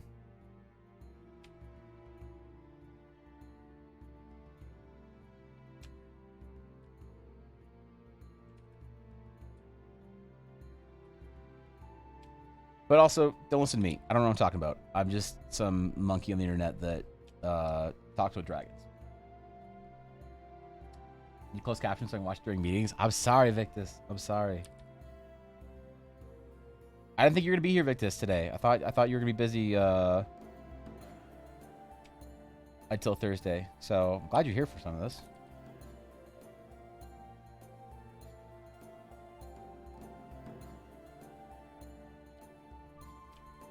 Okay, did I put any hair accessories on her? I don't think so, right? Who was half elven? I forget. Shit, because she's got pointier ears.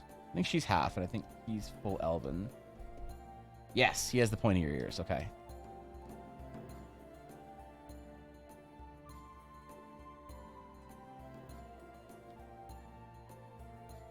There are lots of artists that are proper educators that have great opinions on how to be an artist, how to learn to be an artist. I can only give you some of my experience and my opinions and thoughts, but also take what I say with a grain of salt, because I am not a master artist. I am a student learning like anyone else.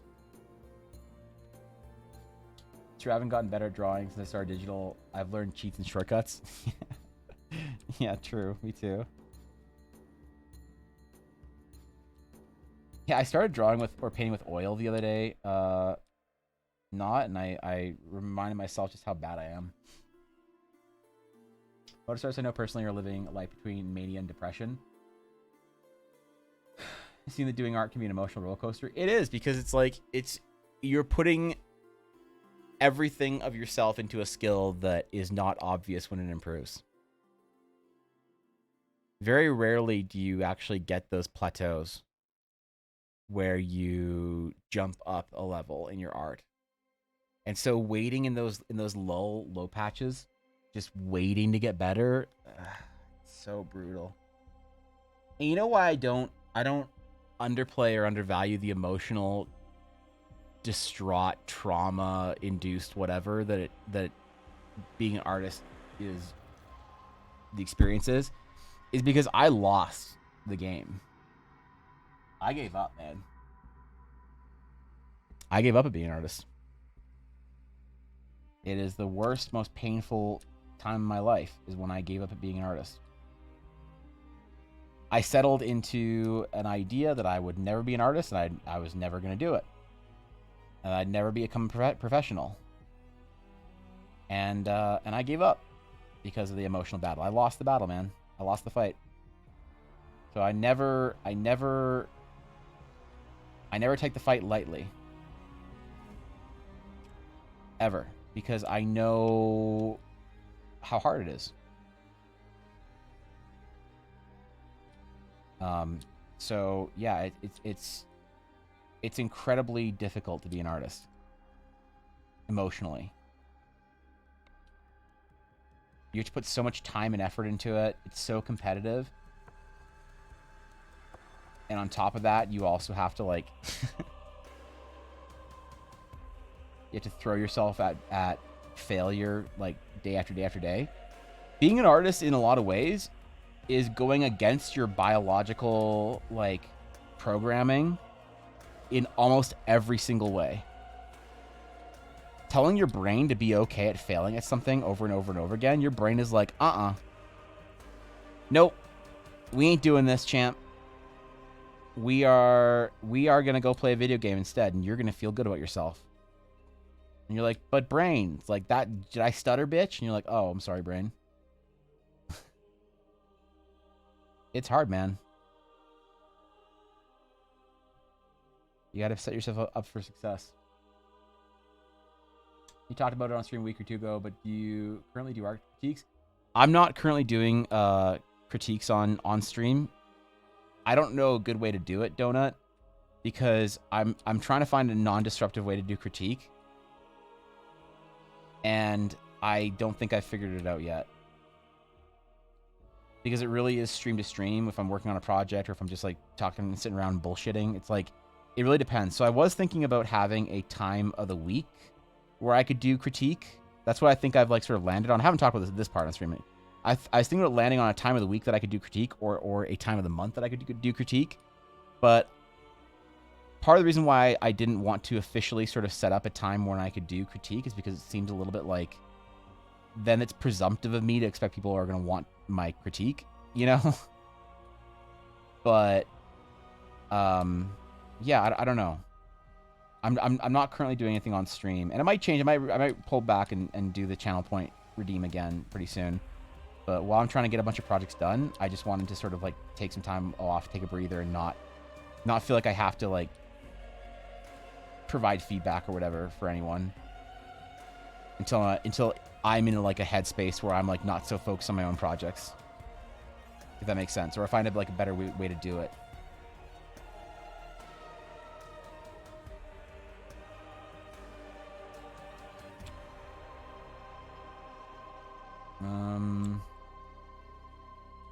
Yeah, I did talk about it, just not in any sort of like lengthily valuable way, unfortunately.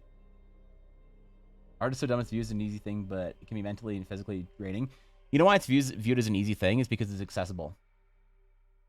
It's very accessible. It's like singing. Anyone can sing. You just open your mouth and start singing. Anyone can draw. You got a pencil, you got paper, you're like, oh, I can draw, man. You know?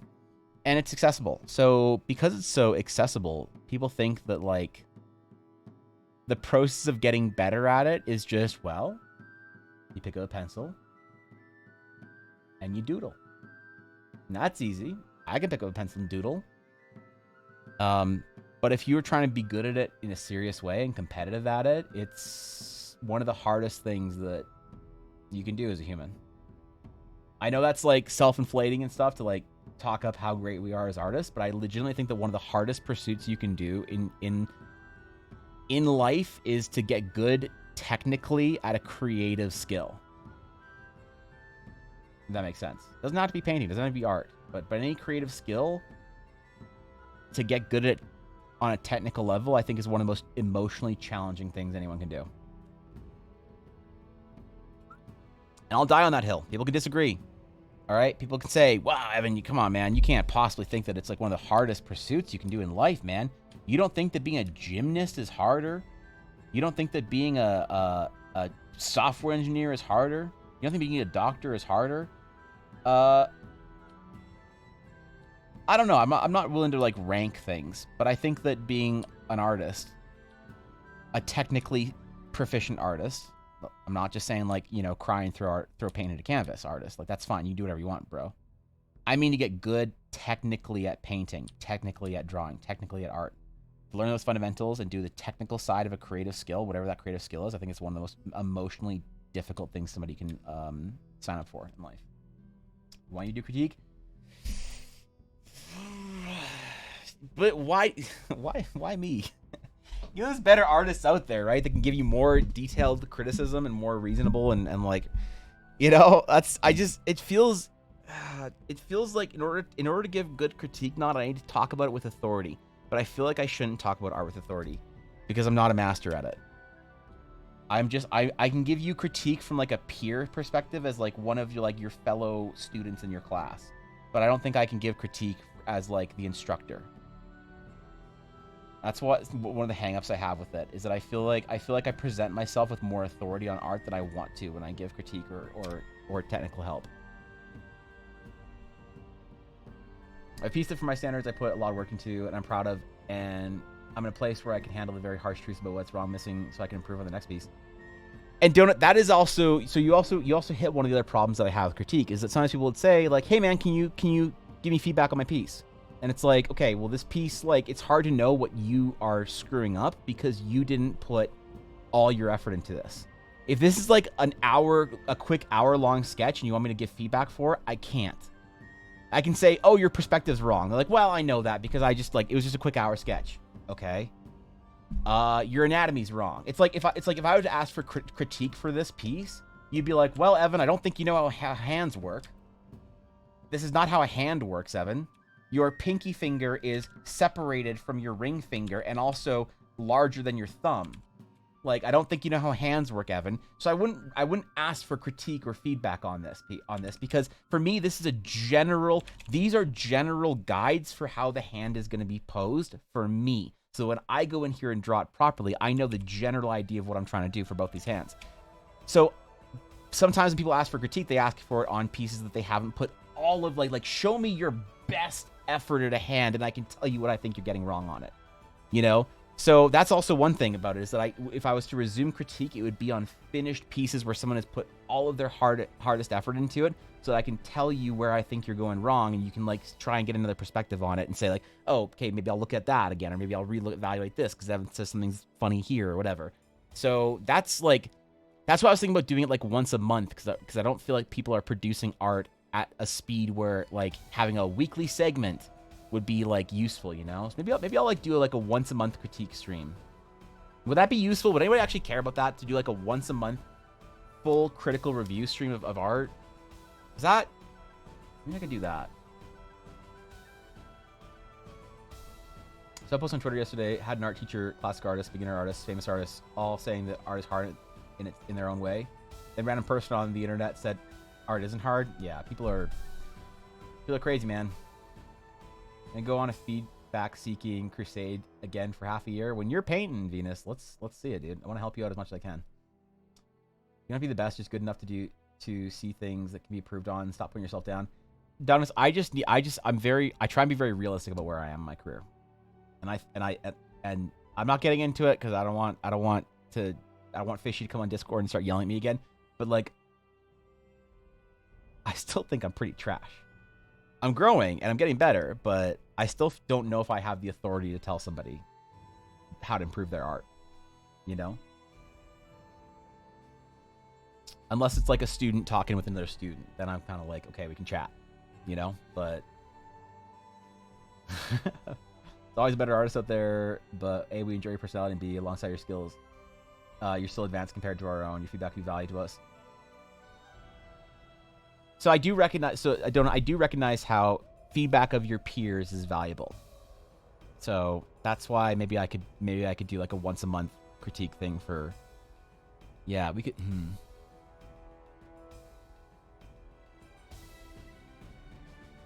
Let me figure out how to format this, because I also do want to be able to like look. Part of what I want to do. Oh, let me go big. Part of what I want to do as an artist is form. I need someone to thesaurus the word community for me, because I don't like the word community, but I need to use it in this sense. I wanted to create an art community, a general storytelling and whatever guild, and we have fun, we talk about stuff that's, you know. But I also wanted to, within the Dragon's Claim, within my Twitch chat, within my Discord, I wanted to create a small art community because I wanted to be a part of one. I miss when I was in school or working on projects or whatever, when I had other artists to talk to. I missed that, and I love that about our community. I'm sorry, I hate the word community, but I'm just going to use it. Community. And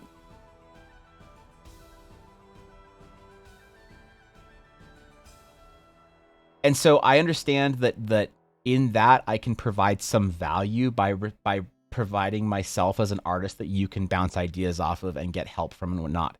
And so I have to balance these two things. On one hand, I want to balance being like giving some value in like you being here as an artist and trying to grow. It's like, yeah, I'm accessible. You can talk to me. You can ask me about questions. You can ask me about stuff. I can help you with stuff. But on the other hand, I have a hard time balancing that with the fact that I think that I am really, really, really bad at where I should be as an artist. And on the general scope of where artists are, and I'm not interested in starting a debate or fishing for people. No, Evan, you're great. That got out of hand on TTC the other day. I'm super not interested in it. I respect and love and appreciate that some people think that I'm a lot better than I think I am. But I do think that I am somebody who has almost no authority talking about how to be a professional artist. Unless you're talking about my very specific route to being a professional artist. Then I can tell you exactly how to be a memer on Twitch that makes art. So I have to figure out how to do this in a way where I can provide value to other artists and give that sense of community and feedback and whatever without trying to market myself as an authority. Because I never want to market myself as the authority. You don't come to my Twitch channel to watch an amazing master artist produce amazing master works. What I wanted my Twitch channel experience to be is chilling, hanging out, and trying to get better together. For artists. For everyone else, it's about memes. But for artists, I wanted to be like, we're trying to, you and I are both sitting here trying to be better artists. I don't like the idea of me putting myself forward as like an authority. Like, come get your piece critiqued by me because I'm a professional artist that gets paid a lot and works for big companies and all this like whatever stuff. And I've been an artist in the industry for 15 years and I've worked on video games and Magic the Gathering and all this other shit. I'm a fucking loser, man. I'm 32 and I've never worked on a big AAA game. I've never worked for Magic the Gathering. I'm just trying to chill and get better. And if you want to get better with me, that's fun. And if I can try and provide some value in that way, I would love to. But what I want to avoid is ever feeling like someone's just like, because it does happen occasionally, like, okay, Evan, what should I do? What should I do? Tell me what to do. You're the expert. What do I do? I'll do it exactly. Because to me, it just makes me feel weird. Like, go ask Dave Greco. Go ask Adam Duff. Don't ask me. But I have to balance that with needing to provide value. So, I don't know. I haven't figured it out. I'll figure it out. Give me some time. Please be patient. I will figure out how to try and build that in to my streaming schedule. So, I missed a lot of chat. I'm so sorry. I'm going to scroll way the fuck up and just look at chat for a minute. I'm sorry, guys. Once people do critiques have no rebuttal rule, just notes. That'd be interesting, actually. Better artists. Oh, I read that. Plus Clutch is just fucking raw, but the Master Chef Jr. Yeah. Last piece checking all the boxes, just say it. All right, I'd love to check it out. Personally, I'd be more interested in critique on the design rather than the technical aspects, and that we can talk about because to me, that's not as much of a critique. That's a conversation. I would love to have a conversation with you about design for your pieces or whatever, because to me, it's not criticism. It's not critique. Critique is like, in some ways, you're doing this wrong, and here's how you can improve on it. When we're talking about design is more subjective and more fluid, and we can have a conversation about it. And that I do think I can actually provide a useful opinion on, because I can give you insights that'll make you think, hopefully, and not tell you you're doing a design wrong, but say, here's how I would maybe approach things, or here's some things to consider. So that'd be a lot of fun, I was ready to beg for half a year again. Yeah, okay, all right, relax. Single segment whole month. I fear if I miss it, missing it would hurt so much, it'd be a bummer. Well, it's like you could what I'd want to do, Donut, is have a place where you could submit, and then you could catch the VOD later if you want to see what I said about it, Especially let folks know that it's happening. Yeah. More skilled than most art professionals I've seen. Well, thank you, Nix. I appreciate that. I think I'm a lot further away from that but you honor me. On that note, I'm having trouble envisioning how she's holding a lute mechanically. Like, you can't use your fingers and the neck to hold it up at the same time. Maybe stick the body of the lute, in the crook of her elbow, or otherwise your art is beautiful as always. Well, I'm imagining so the thing I'm trying to go for, yeah, you're absolutely right, son, but I'm trying to create movement. And so I'm making it look almost like she's sort of like lunging it forward or whatever, getting ready to grab it or something, like there's hopefully I'll be able to communicate. You're right, but hopefully what I'm trying to go for and what I'm trying to communicate at the end of this is that there's movement on these characters and that she is like sort of, it's like kind of like in air and she's about to like kind of catch it. That's what I'm gonna go for with this, and so it'll make more sense with the with the straps or whatever. However, I try and I don't know articulate them so they look like they're in movement as well. But you're absolutely right. These are things you're fantastic at, and when people come to you, they're asking for insights that you provide, how to make those things happen. Like a learned person at Evan Blair or 11 Blair Art. Yeah, okay. Group of faction, collective, gang. I like gang. Gang's pretty good. I like faction too. Far from an artist, but I can still be part of the group. You are a part of the group, Dogness. Just being here. Make an art advice channel on those that seek it can get the advice. So studies, work in progress, and feedback was supposed to be that, but it's kind of evolved into just a work in progress channel. I'm being honest about still learning is more authoritative than me, than someone who's claiming to oh so professional. Yeah, I worry though, Anna, when I'm talking about things, I'm talking about it with a sense of authority that sounds too grand for where I am at in my skill set. You're willing to pay for your art, you're technically professional already. So, yeah, you're not wrong. But I mean, like, there's a standard, an industry standard. So, like, the standard of being a commissioned artist and the standard of being an industry artist, of where, like, I sort of view where I want to be, is where I'm sort of comparing it at. You know, that's all I mean, Seto. But no, you are very correct, Seto. Yeah, sit and listen would help others being so entertaining. Yeah, hopefully I'd make it entertaining. I don't know. Havoc is getting overtime. Satch because I'm missing stream. Sorry, Steel. I'm sorry. You're doing important work. All right, you're doing important work right now. I think the advice from top tier artists is not going to be useful. A lot of people who are asking you for art advice, like if the pro tells them, "Oh, your shape language isn't color theory is off by like 7 dingle degrees, and your lines are theoretical quantum upside down," the advice is way too advanced and skipping over a lot of fundamentals. Simple advice that is crucial to know first. Maybe I can like more than give advice and say like, "Hey, this is wrong." Be like, "Hey, I think some like this fundamental drill might be better or might help you out." That could be kind of cool. Art homework? Jesus, I don't know, Venus. I haven't thought about art homework. I don't know what you've been doing recently, so let's do some studies, Venus. Let's do some studies. Do some portrait studies. Let's go. See what you got. 20-minute portraits, Venus. Line work only. Get it. You aren't snobby enough to be a real artist, but not Kappa. Yeah, thanks, Douglas. I wasn't trying to turn this into trying to define real artist or not for me. Like I'm just saying that like when I think about speaking with authority, that I also though like have a bit of a low opinion of a lot of people's authority that they speak with when it comes to things. Like I am very as a person responsive to feedback from people that I think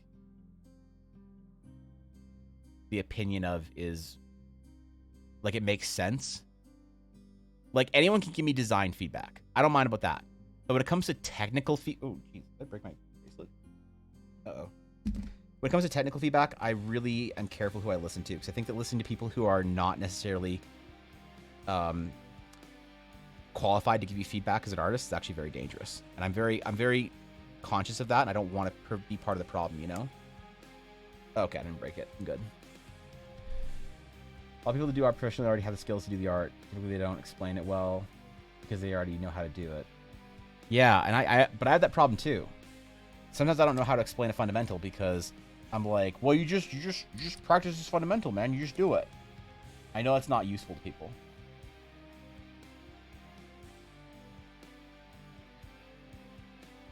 One day, I want to be one of the greatest artists that ever lived. And that's the standard. That's the bar that I set for myself. And I know that it's ridiculous that I say that. I'm not a prodigy, and it might never happen. Probably will never happen, but that's the standard that I hold myself to. Because that's a standard that is worth living for, in my opinion. Humble goals. It's not a humble goal at all. Like my goals are so arrogant and hubristic.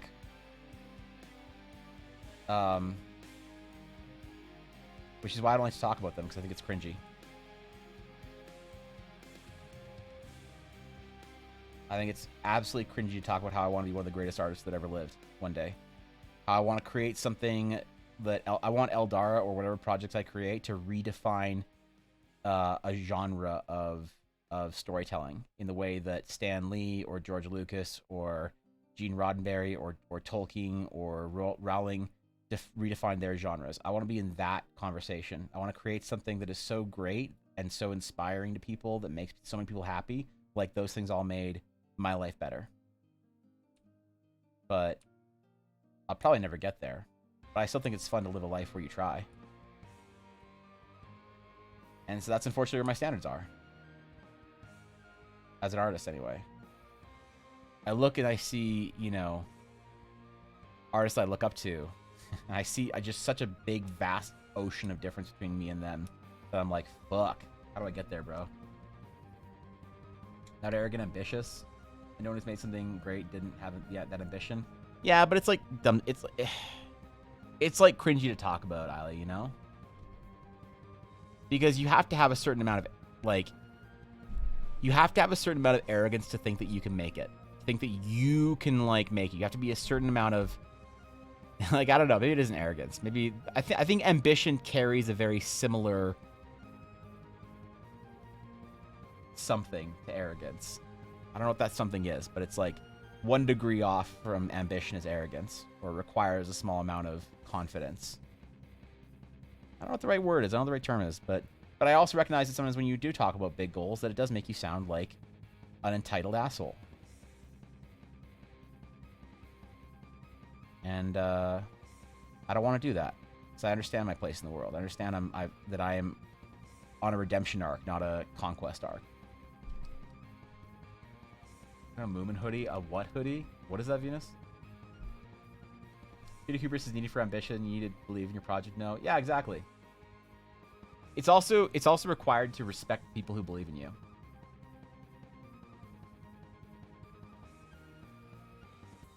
Which I don't think I do very well sometimes. But I try to. Being an artist is hard, man. Take it from me. Being an artist is really hard.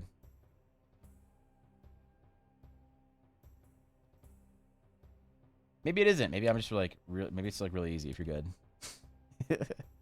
Yeah, wait, hold up. Maybe it's really easy. Maybe I don't know. I forgored. The fuck? There's a fucking housefly in here. It's like minus 15 degrees outside and there's snow everywhere.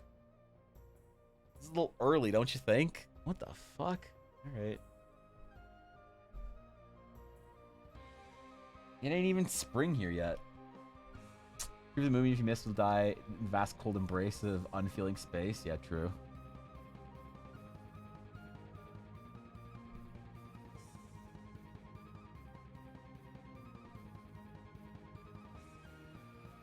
Balancing act, it seems. Yeah, I don't know.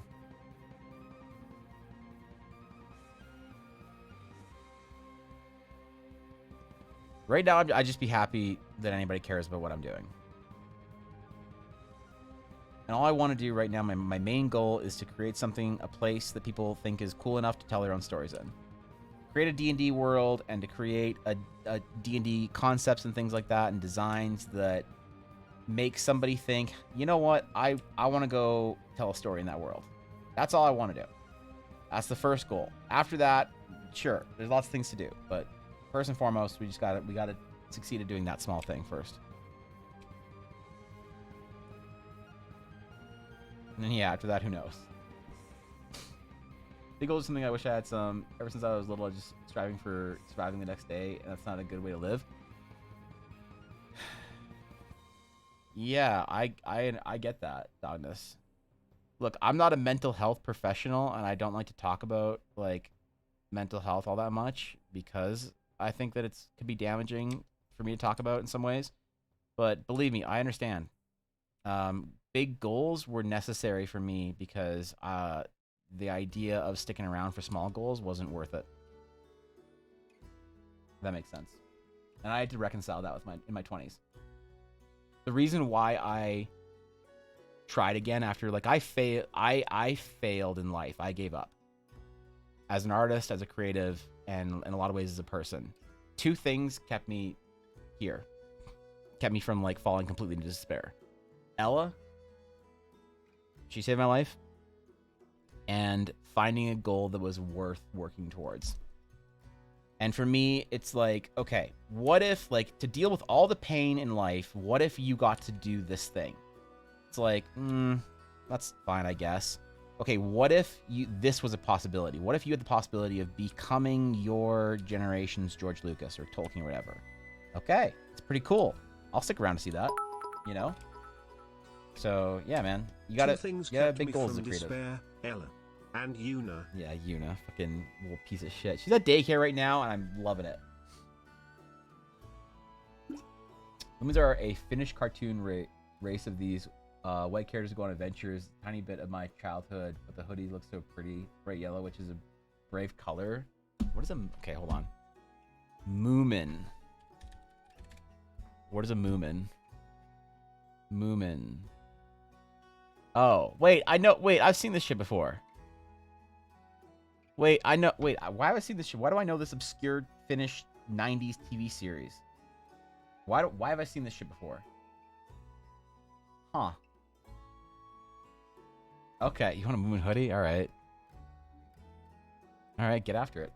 You know those? Yeah, I know those too, man. Everybody does. Wait, how do I know those? If they're an obscure Finnish TV show. Motorstars got real great once they were dead. Yeah. Hopefully all the like hand sketched art I'm doing will be worth it to my patrons someday when I'm long dead.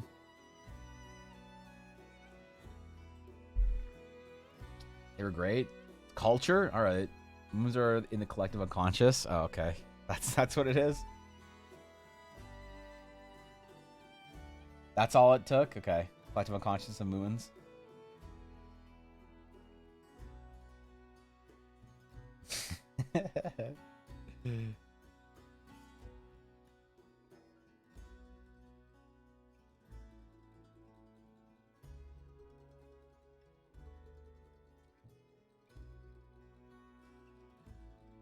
Actually, speaking of physical like hand sketches on Patreon, I'm gonna be at some point in time giving a 1 month probably warning, and then I'm closing the hand sketch tiers that aren't like the top ones, and I'm gonna do everything on a print basis to allow for more projects to be done. So EBA hand sketched items are gonna become rarer than they once were at some point, which, at least for a little while anyway.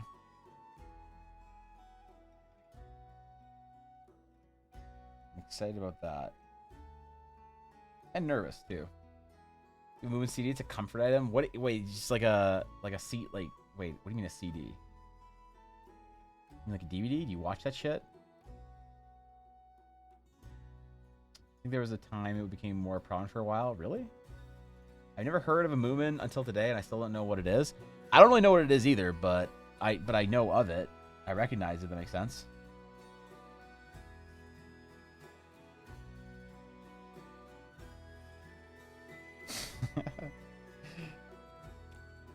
I learned so much talking to the Europeans in TDC.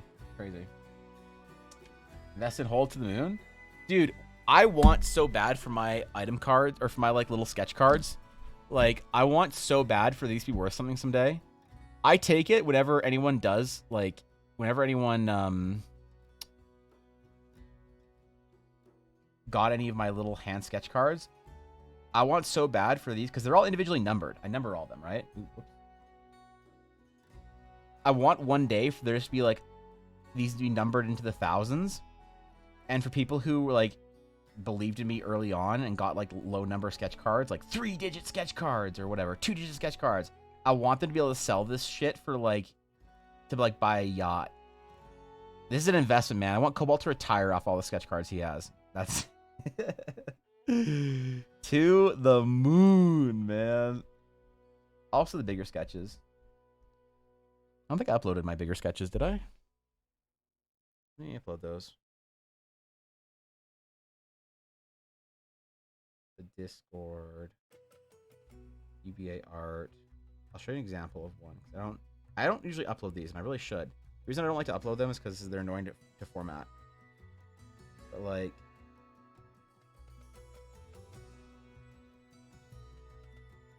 here's one of the ones I did last month. So these are a bit larger, but yeah, man, I want people that own these ones to like retire off of one, man. An old school sketch. I might start numbering these ones as well. That would be kind of fun. I get the Discord background color. This was a beta feature that I saw today. It like said, "Hey man, do you want to change your theme?" And I was like, "Sure, bro." And let me see if I can get it up. Blair settings. Account. Windows set. No. Where was it?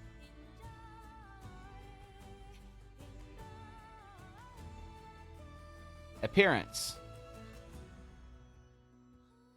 Yeah. Check. So it's in app settings, appearance, but it was like a beta feature, so I don't know. Like chroma glow. Ooh, look at the RGB. Look at all the RGB in that. Look at it. So yeah, settings, app settings, appearance, and then only with Nitro. Okay, so you can do this if you're Nitro. You're a filthy power user like me. That's lame. Whatever. Yeah, I saw a little thing this morning for that, so pretty cool. Oh wait, sorry. Basically, when I hear you say this, I see my dad from years ago having to sell off his car to keep us aloft, but utterly unwilling to give up because no one knows he can do things no one else has thought of. You have ambition, and that is like a superpower for you, and you work harder than anyone. That's not true. I don't work hard as Thorkin does. There's nothing to cringe about it, especially because I've seen the behavior lead to men's success before, and I'm sure it'll do the same here. Thanks, Ali. Thanks for believing in me. You know. Thank you, Ali. Yeah. Midnight Burple user. Yeah. Okay. It is Nitro. I'm sorry. Yeah. Thank you, Ali. I got a DVD player so I can watch all the movies with my laptop. Movement hoodie is 60 euros. That's too many euros, man. That's a lot of euros. I don't know how many euros that is in real American dollars, which is still more real currency than fucking fake Canadian dollars. But that sounds like a lot of American dollars and even more Canadian dollars. Isn't the euro pretty on point with the USD? Euro to USD. Yeah, it's about right. So okay. That's so many Canadian dollars. 60 euro dollars is so many Canadian dollars. Like, holy fuck, dude. Who has that many Canadian dollars? Also, I accidentally just clicked my Twitch tab and saw Ashy was live. And so I had to open up her channel to farm channel points. Okay. All right, let's keep going. You've been using Sunset. How long have you had it, Blaze? Like, how long have you has this feature been available?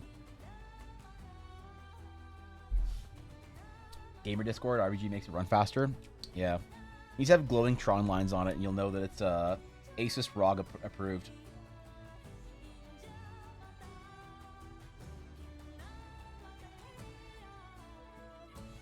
I'm really excited to paint this out because I really want to do the materials on this. I'm really excited to show off the different materials on these characters. Specifically Mia. She has like leather and metal and cloth. But I mean, I'd do both of them.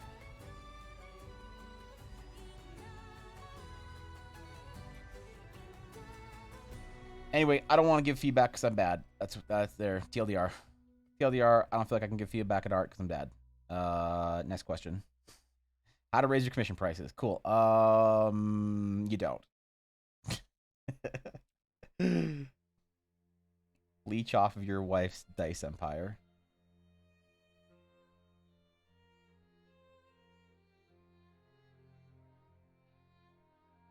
I'm so excited to do the convention with Ella. I'm so proud of her for working so hard and getting noticed and shit.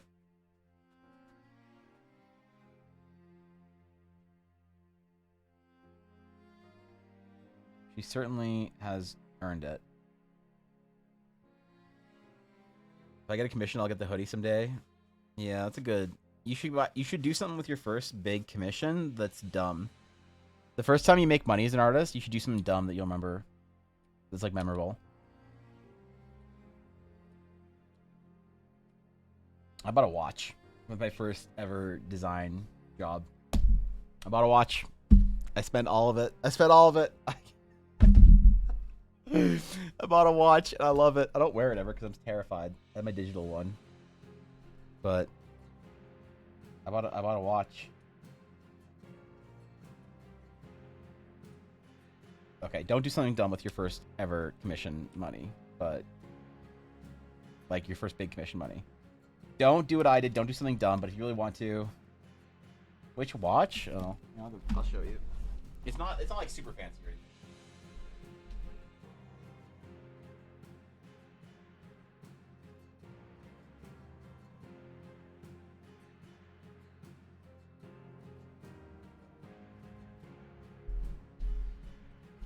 It's the only watch I've ever bought myself. All the watches I own are ones that Ella's bought me. She has a really good taste in watches. I have like 4 or 5 watches. It is a Belova watch. With little tiny diamonds, man. Look at the little diamonds. Look at the shinies. This is my I don't know. This is my going out for something fancy. I need to get it polished and I need to get the face replaced because I wore this every day. I wore it every day when I was, yeah, man. Yeah. I wore it every day. I was so proud of it. And I knew, it was actually my dad's idea. He said, yo, what are you going to do with your first bag, bro? And I was like, I don't know, man. I should just save it. He's like, nah, buy yourself something fun. I was like, what do you mean? Buy yourself something fun. I'll buy myself magic cards. And he's like, no, idiot. Buy yourself something that you'll remember. And I was like, I got to buy something that I'll keep for the rest of my life. And I'll always look at it and remind myself about that first time that I got, some successes as a graphic designer. And so I bought myself a watch. It was almost $1,000 or something. This was super expensive. This is the most expensive thing I had bought besides a ring for Ella or something at the time. No, actually, that was after. So yeah, this is my yeah, I'm glad I got this. I don't regret it. And it's not even a crazy brand or anything like that or whatever. It's, but I wanted a watch with diamonds in it, bro. I was also 20, so excuse me. Allow me from 12 years ago to be cringy. All right. Make better choices than cringy me from 12 years ago did. But only if you want to.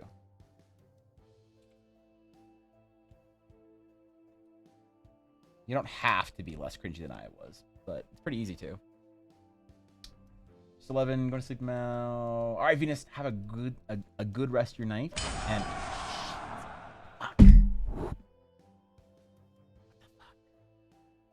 I have no idea who that was. But thank you, whoever that was, for the Patreon pledge. I appreciate it. Thank you. I don't know what even tier that was, or if that was a tier for an entire fucking year, or what, or some shit. I don't. That's such a strange amount. I have no idea what that was. But thank you, whoever that was, for the Patreon pledge. My Patreon's gonna be popping. I'm making some big changes and some big announcements in May for my 3rd year anniversary stream. Patreon's going to be absolutely cracked at that point. So thank you. I really appreciate it. Thank you for the support. That is huge, man. Holy shit, dude. Seriously. Thank you. Fuck. Thank you. God damn, dude. I'm sitting here talking about my cringy watch and someone's out here supporting me, bro. God damn. Thank you for the support. I really appreciate it. Fuck. Remember that I already signed for Patreon? Can you get my address from there? I don't know, Meeks, what... I can? I don't know... Yeah, I'm not sure what... Because it might sign up with your, shipping address. It might not have your Twitch name. If it has your Twitch name on it, then I can grab it from there. Yeah, but if it...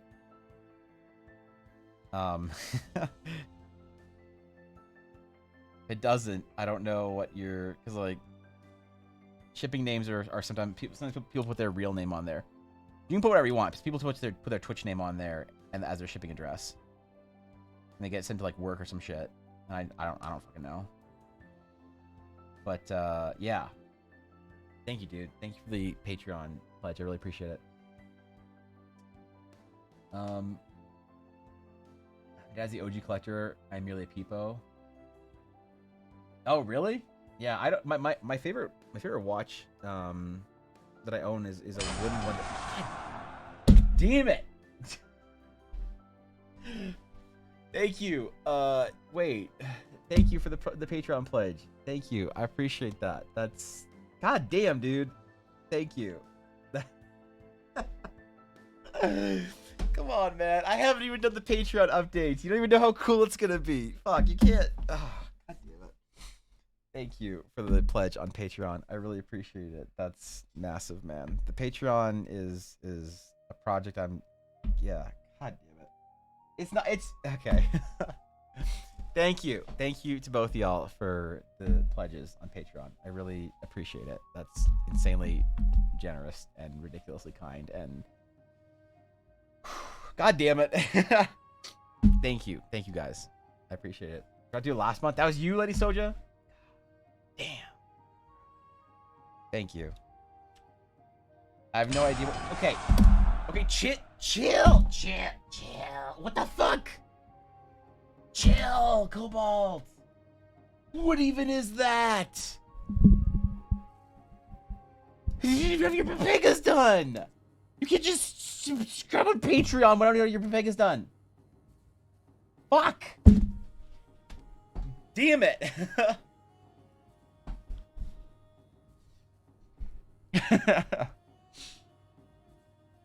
Thank you for thank you for the Patreon pledge. I really appreciate it. God damn it. It's not a Pega, but a year sub tier. Gotta pay those voting rights. You can do whatever. Okay, god damn it.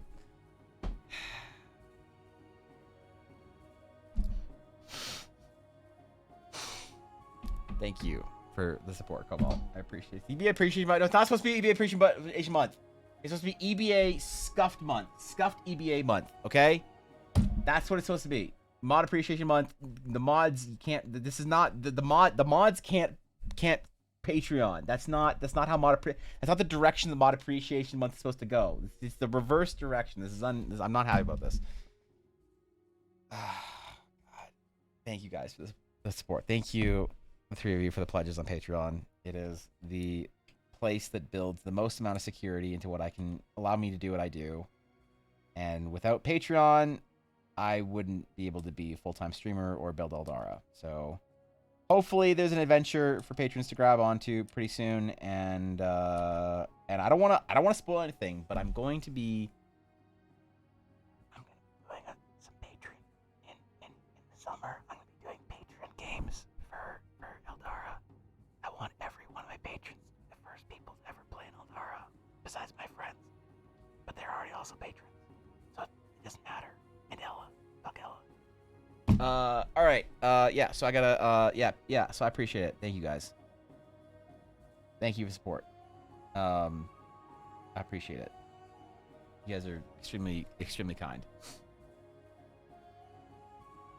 Fuck, man. Alright. I was supposed to be doing something today. Oh yeah, we're finishing a sketch. Damn it.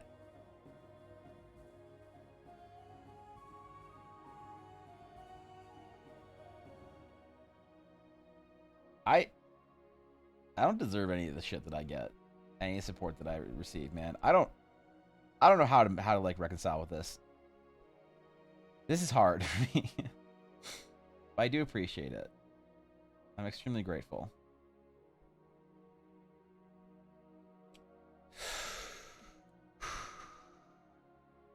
All right, I'm good. I'm recovered. We're chilling. Yeah, we're good now. I feel about these designs, man. I feel like they need more crap on them. These designs don't feel detailed enough to be my designs. It feels like they need more, like, more bullshit. At least on Mia. I think Arairies has enough crap on him, but I feel like Mia needs more bullshit. I gotta ask Myth what kind of bullshit her character carries around. Put more dumb, unwanted accessories on her character. And more, like, fancy design work. Things like the metal work needs to have.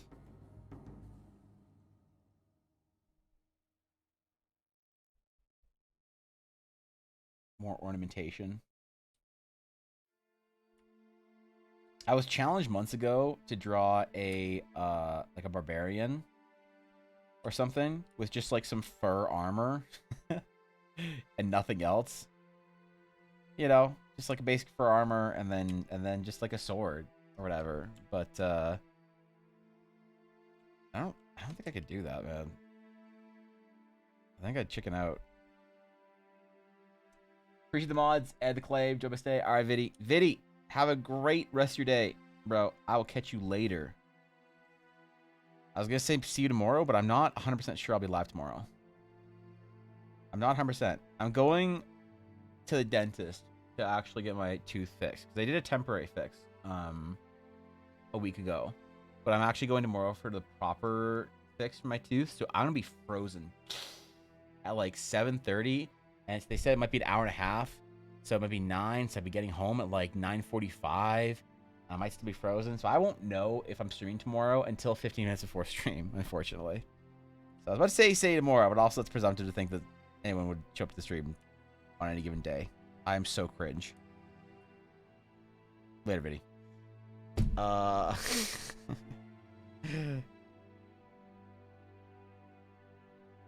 I'm excited, though. I'm excited to finally get my tooth fixed. I don't know what they're going to do. I hope it's not too expensive. Fucking... anything teeth-related are always a kick in the ass.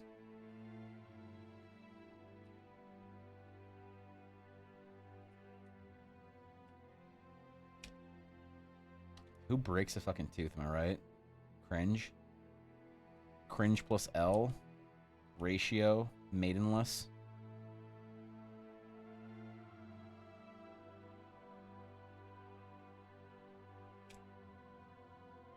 Maybe we'll do like a dark leather for her leggings.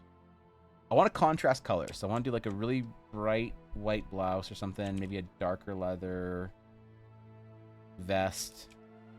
Maybe a bright color for her sash. Lighter leather for her, or black. Either lighter, way lighter, or way darker. Like white, that'd be kind of cool.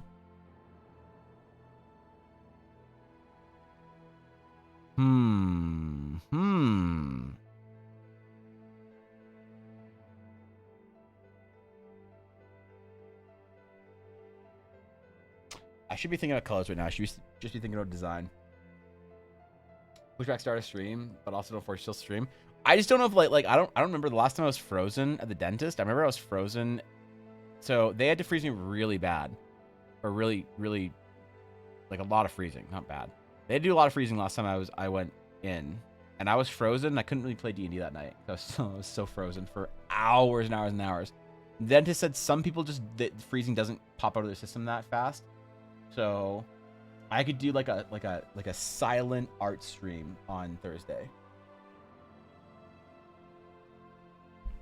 Silent painting stream. What if I do a silent painting stream and it's my most successful stream I've ever had? What if I just stop talking for an entire stream and I like get partnered because of it? What does it say about me? Oh shit, I don't want to think about it.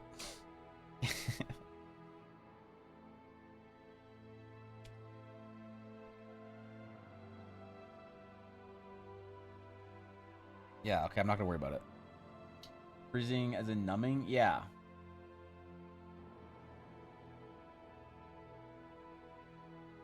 Yeah, that stuff.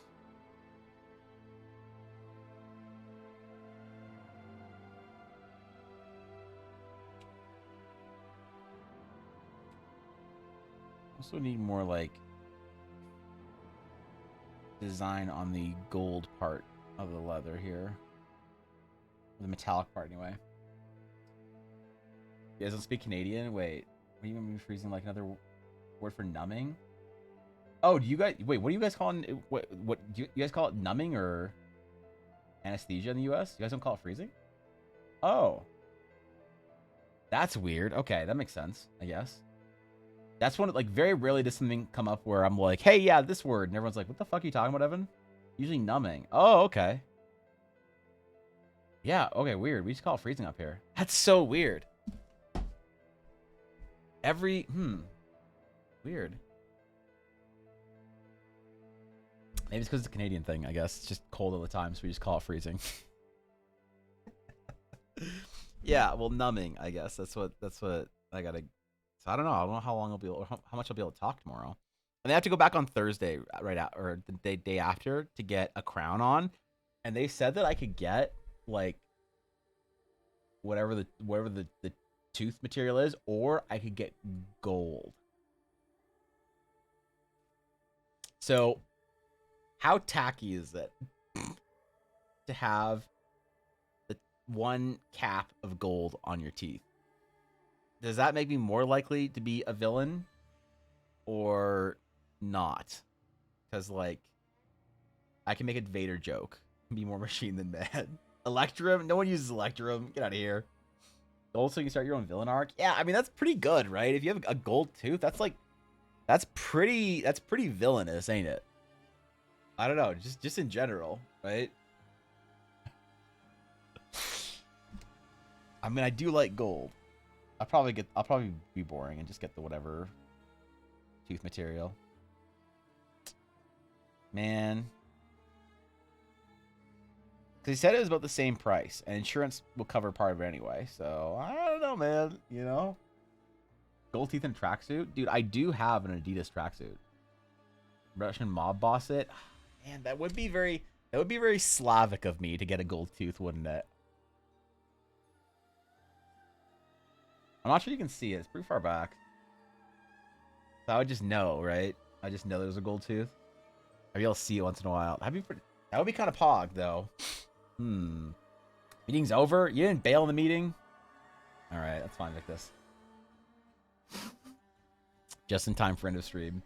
Pog. I don't want to say it, but if you do get a gold tooth, you may unlock Evil Laugh and a Brood of Henchmen. A Brood of Henchmen! A Brood of Henchmen. That's a pretty good, you know? That's not bad, dude. I wouldn't mind having a Brood of anything. Alright? Yeah. None of the gold teeth for villain status is either single tooth or every tooth is golden. And in between becomes goon/thug status. Well, I would only have a single one then, I guess. Gold tooth. Yeah, that's pretty cool. No, don't Google. I don't want you to...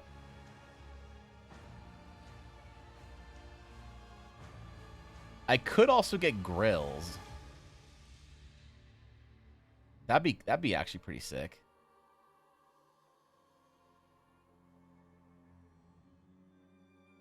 Yeah, I could just do gold grills. What does a gold crown look like? Gold tooth crown.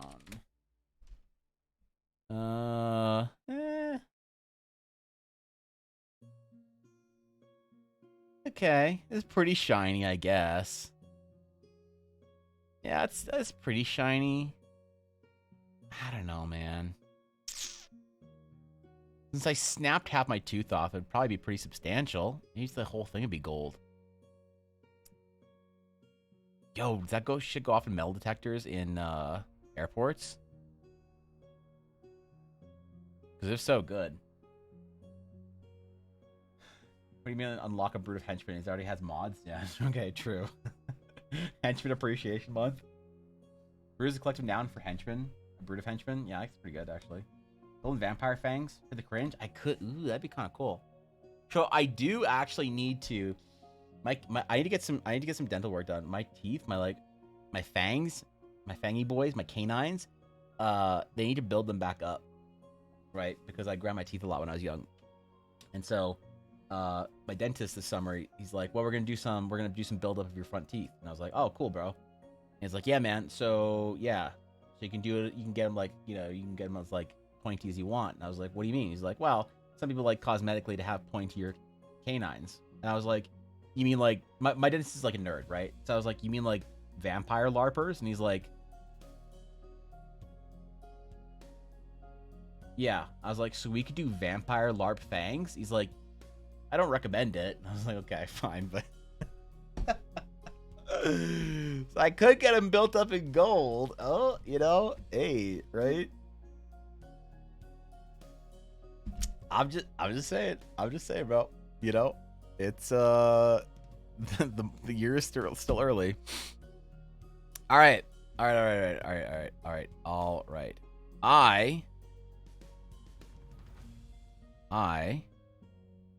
think that's about it for today. I gotta do some other work. I gotta do some other things around the house. With Una gone, I have to actually do some shit and be productive today. So I will call it there. We got a lot of work done today, man. We got like Runa accomplished. We got our 2 characters here accomplished.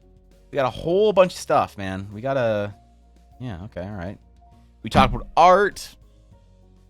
We talked about commissions. Did a whole bunch of shit today, man. It was a good stream. I hope you enjoyed your stay. Thank you, Atari. I'm glad you enjoyed your stay. The awkward pause. Wait, which awkward pause? From the dentist? He knew exactly what I was talking about, man. He knew exactly what I was talking about, too. When I was talking about vampire last minute masquerade larpers. So, I mean, he could. I could get him built up. I could be a little fangy. I don't know. But yeah, apparently I need to have some work done this summer. So I'm looking forward to that. I'll finally be apparently a real person. Who knew that when you grind your teeth for 30 years, it's bad? I didn't know. All right. I will be live tomorrow. Maybe tomorrow is a big maybe. I will let you guys know literally right before the stream starts. Because I'll be in town and I don't know how long the dentist is going to take. I don't know how frozen I'm going to be. But assuming I'm not frozen as fuck and I can actually talk tomorrow, I'll be live. If it's 9:45 and I'm just getting home and I'm still frozen as fuck and like drooling over myself and whatnot, then I will not be live. So I don't know. I'll let you guys know tomorrow.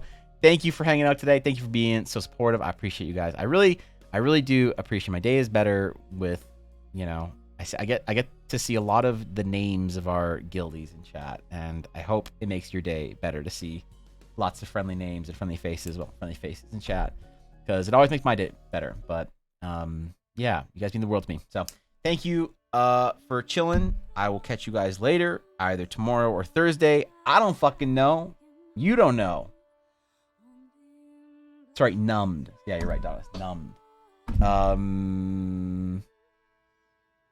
feel like there's an announcement I was supposed to make this week. I don't know what it is. Maybe I'll have a big announcement this week. I don't remember. I don't fucking know. Oh, I was supposed to do. Oh, fuck. I was going to announce a new merch thing on April 1st. I forgot. The joke is it wasn't going to be a joke. Damn it. Okay. I remember what I need to do this week. Friday announcements, man. It's going to be big.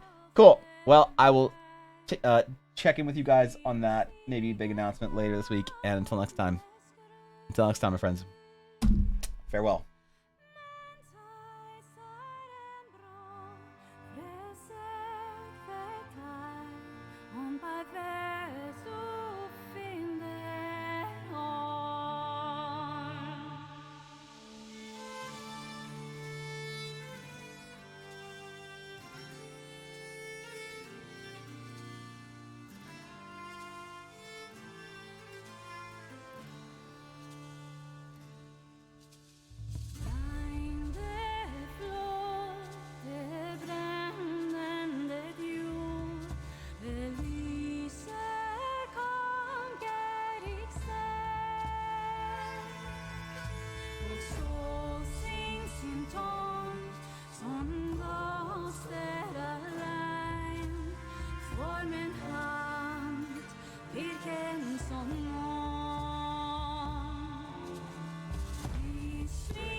Stay